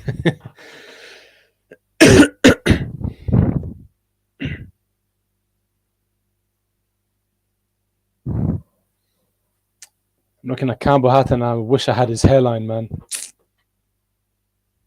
Just so. Oh, my hairline's going back. Let's see. Looks like I may visit Turkey ASAP. Oh, Hatton looks like he's got a mark on his right face already. Oh, wow. Jab landed by Barrera. Yeah, there's no winner, no declared. Or left hook thrown by Hatton to the body and then to the face.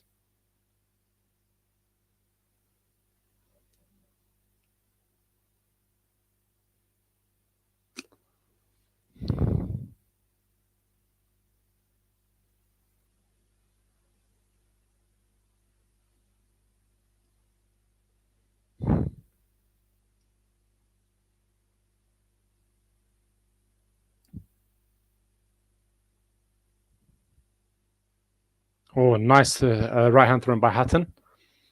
One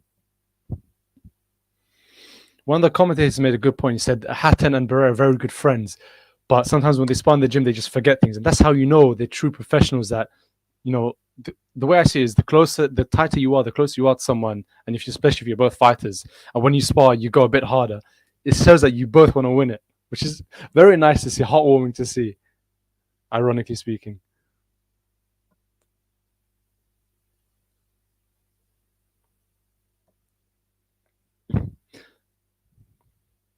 Oh, Barrera switched stances, but then Hatton landed with the left, and Hatton landed with the left hook to the left uppercut to the face, and then right overhand right. This round has been tight, but I'll probably give this one to Barrera so far.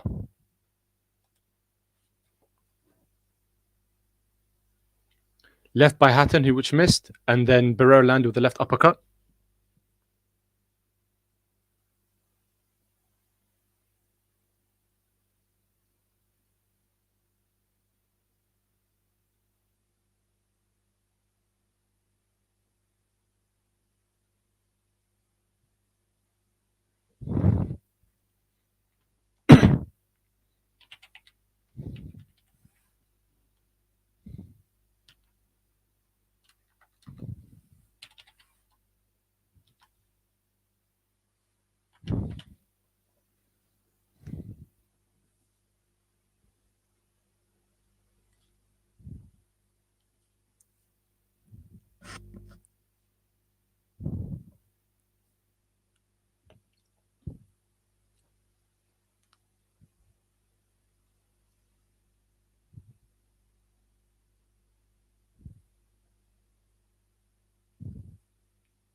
Round number 4. Almost halfway, guys. Almost halfway.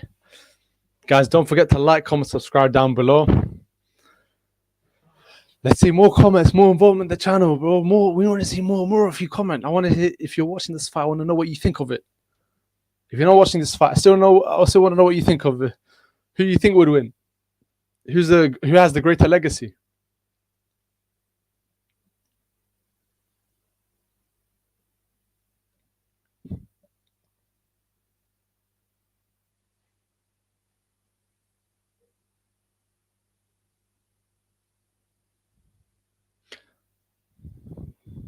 I think Barrera doesn't look like he's been as active as Hatton, but nevertheless, when he's landing his punches, he's landing them with strength, with power, because you can see the mark on Ricky Hatton's on his right cheekbone, like somewhere around here. You can see that surprisingly, whenever Barrera lands, he lands, and he's telling Hatton, be careful, I've still got the power. This is an exhibition, we're having for fun, but watch yourself. Oh. Hatton tried to throw a left hook, but wildly missed. Tried to follow up with another left hook, but missed as well.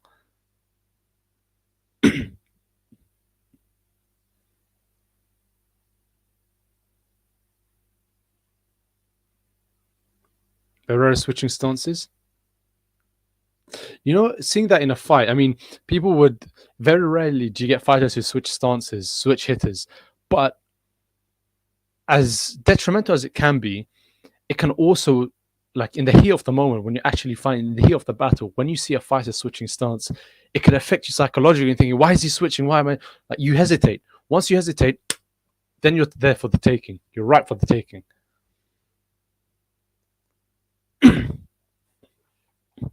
End of the 4th round.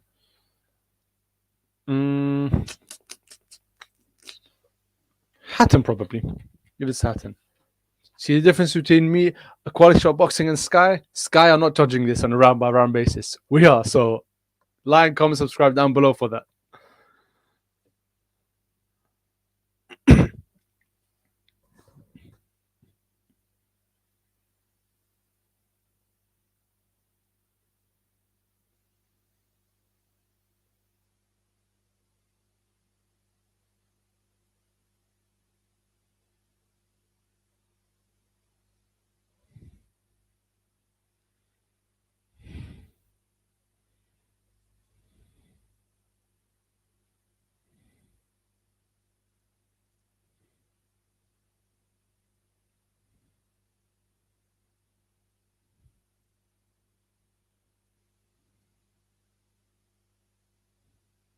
Didn't even defend. Hatton. Dun, dun, dun, dun, dun, dun, dun, dun, dun. Oh, right cross landed by Hatton on Barrera's face against the ropes in the center of the ring. Left uppercut landed by Barrera. Jab landed by Hatton. Right hook landed by Hatton to the body. Block and jab landed by Hatton. Left jab and right hook landed by Hatton, but now they're tying up in the center of the ring. I love how Hatton, when he gets further steps back, he changes his feet. So simple, but so beautiful to watch when a boxer is able to do it. So nice, so therapeutic. So Hatton's got Barrera up against the ropes, landed a left to the face and then left hook to the body.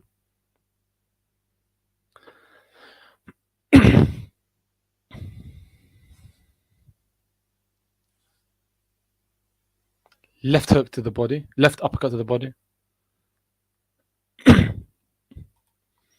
Ella, we are currently in round 5 of 8. We are currently in round 5 of 8. About just under 40 seconds left to go.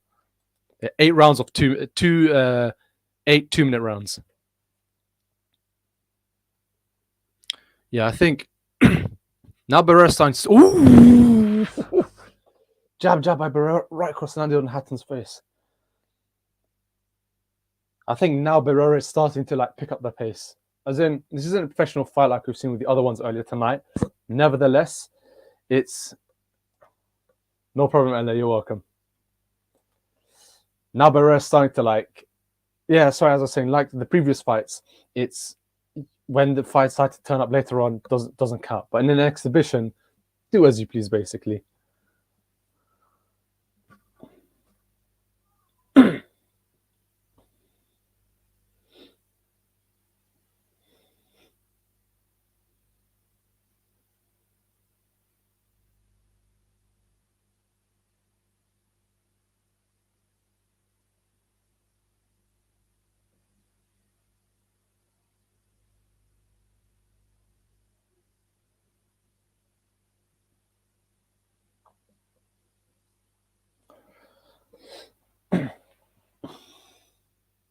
Barrera's face doesn't look that bad, to be honest. His face doesn't look bad at all. Oh, Fraser Clarke is sitting down now. His win.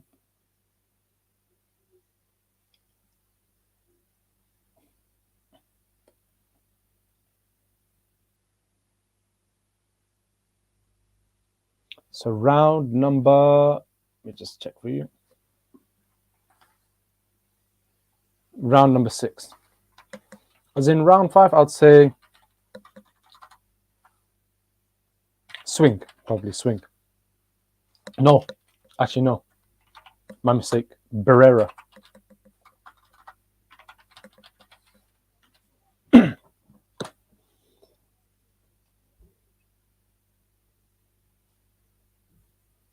and a half left, just under a minute and a half.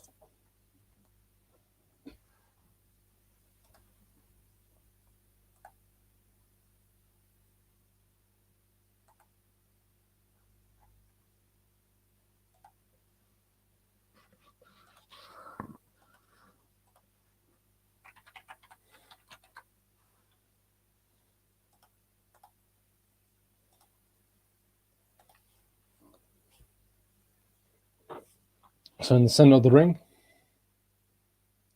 jab thrown by Barrera. Hatton responded with a few body shots as well, but now they've tied up and broken up again. Hatton always coming with the high guard, but dropping his hands again, coming close. Dropping it. Right uppercut, thrown combination, right uppercut, left hook to the head, left hook to the body. Couple combinations. I love Ricky Hatton's style of fighting. He's very aggressive, but when he's up close, sometimes when you just want to test someone out, get a few hits up close, just going tap, tap, tap, pap, pap, pap, pap, pap. Then you throw the power shots.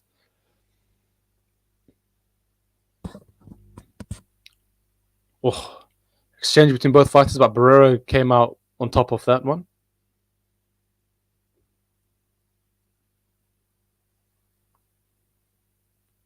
Oh. Hatton tried to throw a right hand, but Barrera responded back, landed about 2.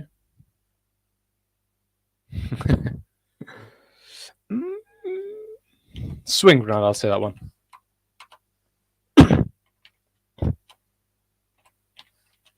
There's only one Ricky Hatton.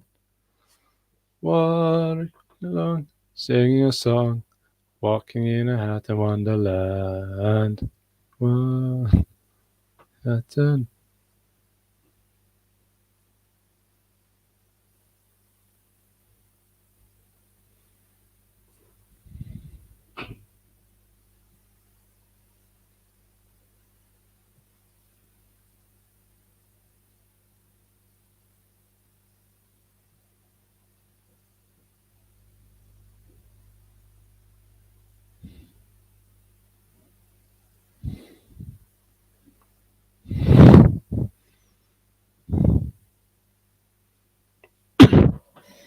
Round 7 de esta pelea del boxeo. Round 7 of this boxing fight. Any Mexicans in the house? Any Barrera fans? Comment down below. Te puedo escribir en español si tú quiero. Jab by Barrera, a couple of jabs. Or wild left hook thrown by Hatton, but Barrera ducked underneath and missed. Now in the center of the ring. Hatton landing a few quick hooks to the body. Barrera back with a left hook to the face. Left hook thrown by Barrera, but missed it. Can hit Hatton on the back of the head. Beautiful right hook to the body by Barrera. Another right hook to Barrera. Left hook to the head by Barrera. Left hook by Barrera. You can see when he's throwing it with venom. He's changing that face. Scary boxing power face.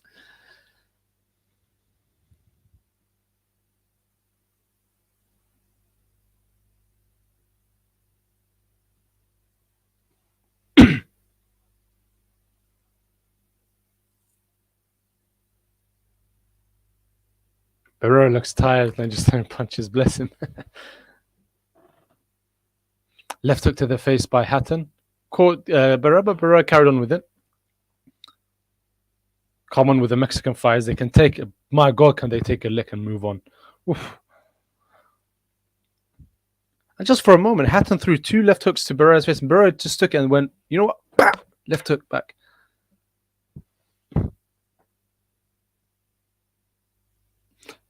Right hook by Hatton, and Barrera's pushing back, answering back with a few punches of his own, pushing Hatton up against the ropes. 10 seconds left for this round. Beautiful left hook by Barrera to the body. Another left hook by Barrera. And Hatton responded back with a hook to the head. But the end of round 7. Who would I give this one to? Hatton, probably.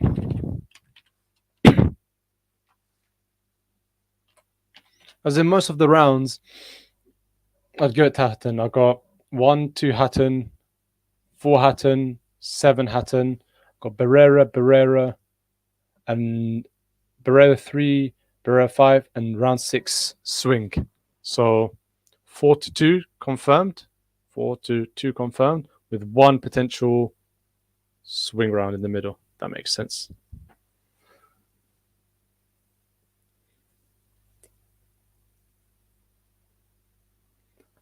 Now Barrera's one of his cornermen is telling him to do uppercut, left hook, uppercut, left hook, uppercut, left hook. Especially against a come forward fighter against Hatton. And we've always been taught during when I was boxing, I was always taught if you're fighting someone shorter than you and they're coming forward, uppercut, left hook, uppercut, right uppercut, left hook.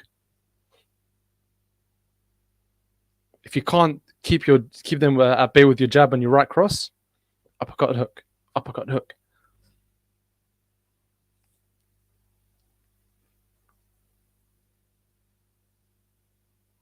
The last round. Oh, powerful left cross thrown by Barrera, which missed. But had it landed, it would have been a very horrible shot. Barrera with a left hook to the head. It looked like he hit the back of Hatton's head. Right by Barrera. Left body shot by Hatton.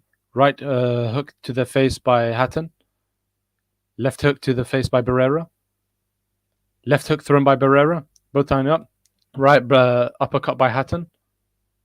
Left hook by Hatton. Jab, jab, jab by Barrera. Right hook by Hatton. They're tying up again. Tap on the shoulders. I love this. I love this move. You just know they're going to hug after this fight. After all of these fights, I haven't bothered to listen to what the fighters say afterwards. But this is a fight I'm going to listen to afterwards. I'll be honest.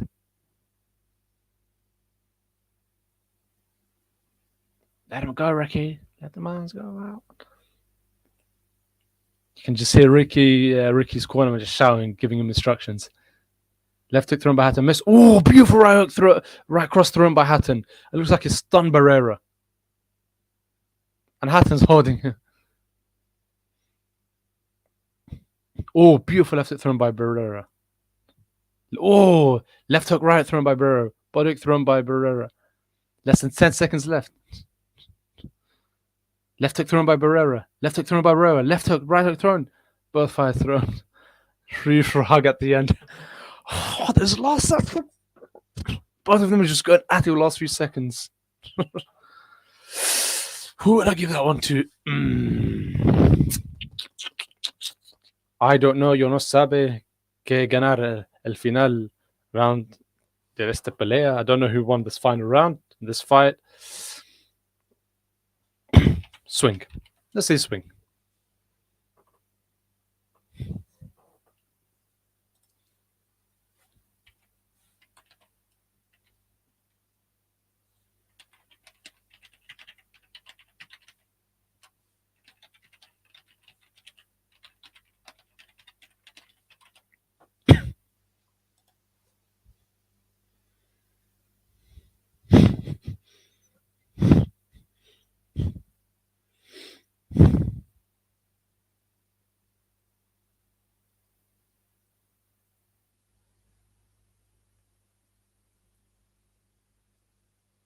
Legends.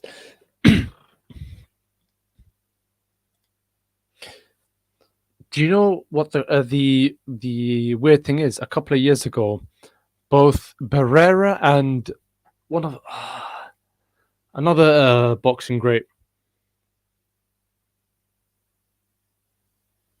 I need to find the name. Let me check the name.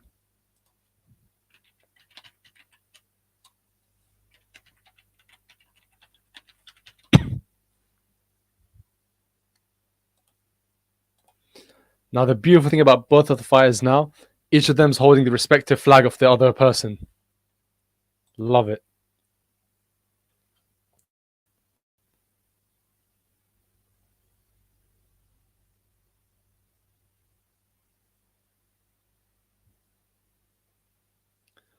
That's the one. I think it was a couple of years ago between like near where I live, in my area. They had Barrera and Morales both visited. Like they had like a boxing event, boxing talk in one of the local, like I forgot where, like somewhere local nearby. I didn't go because I was busy that day, but I really wanted to like meet them, just go come down, say hello to them. This was near Elsfield, but so yeah, the fight has finished, ladies and gentlemen. The fight has finished. Don't know if they'll be saying anything else now. To be honest, in all honesty, I'm probably just gonna call it a night because I've got work early in the morning. I don't want to stay up too late. Otherwise, I'm gonna get tired.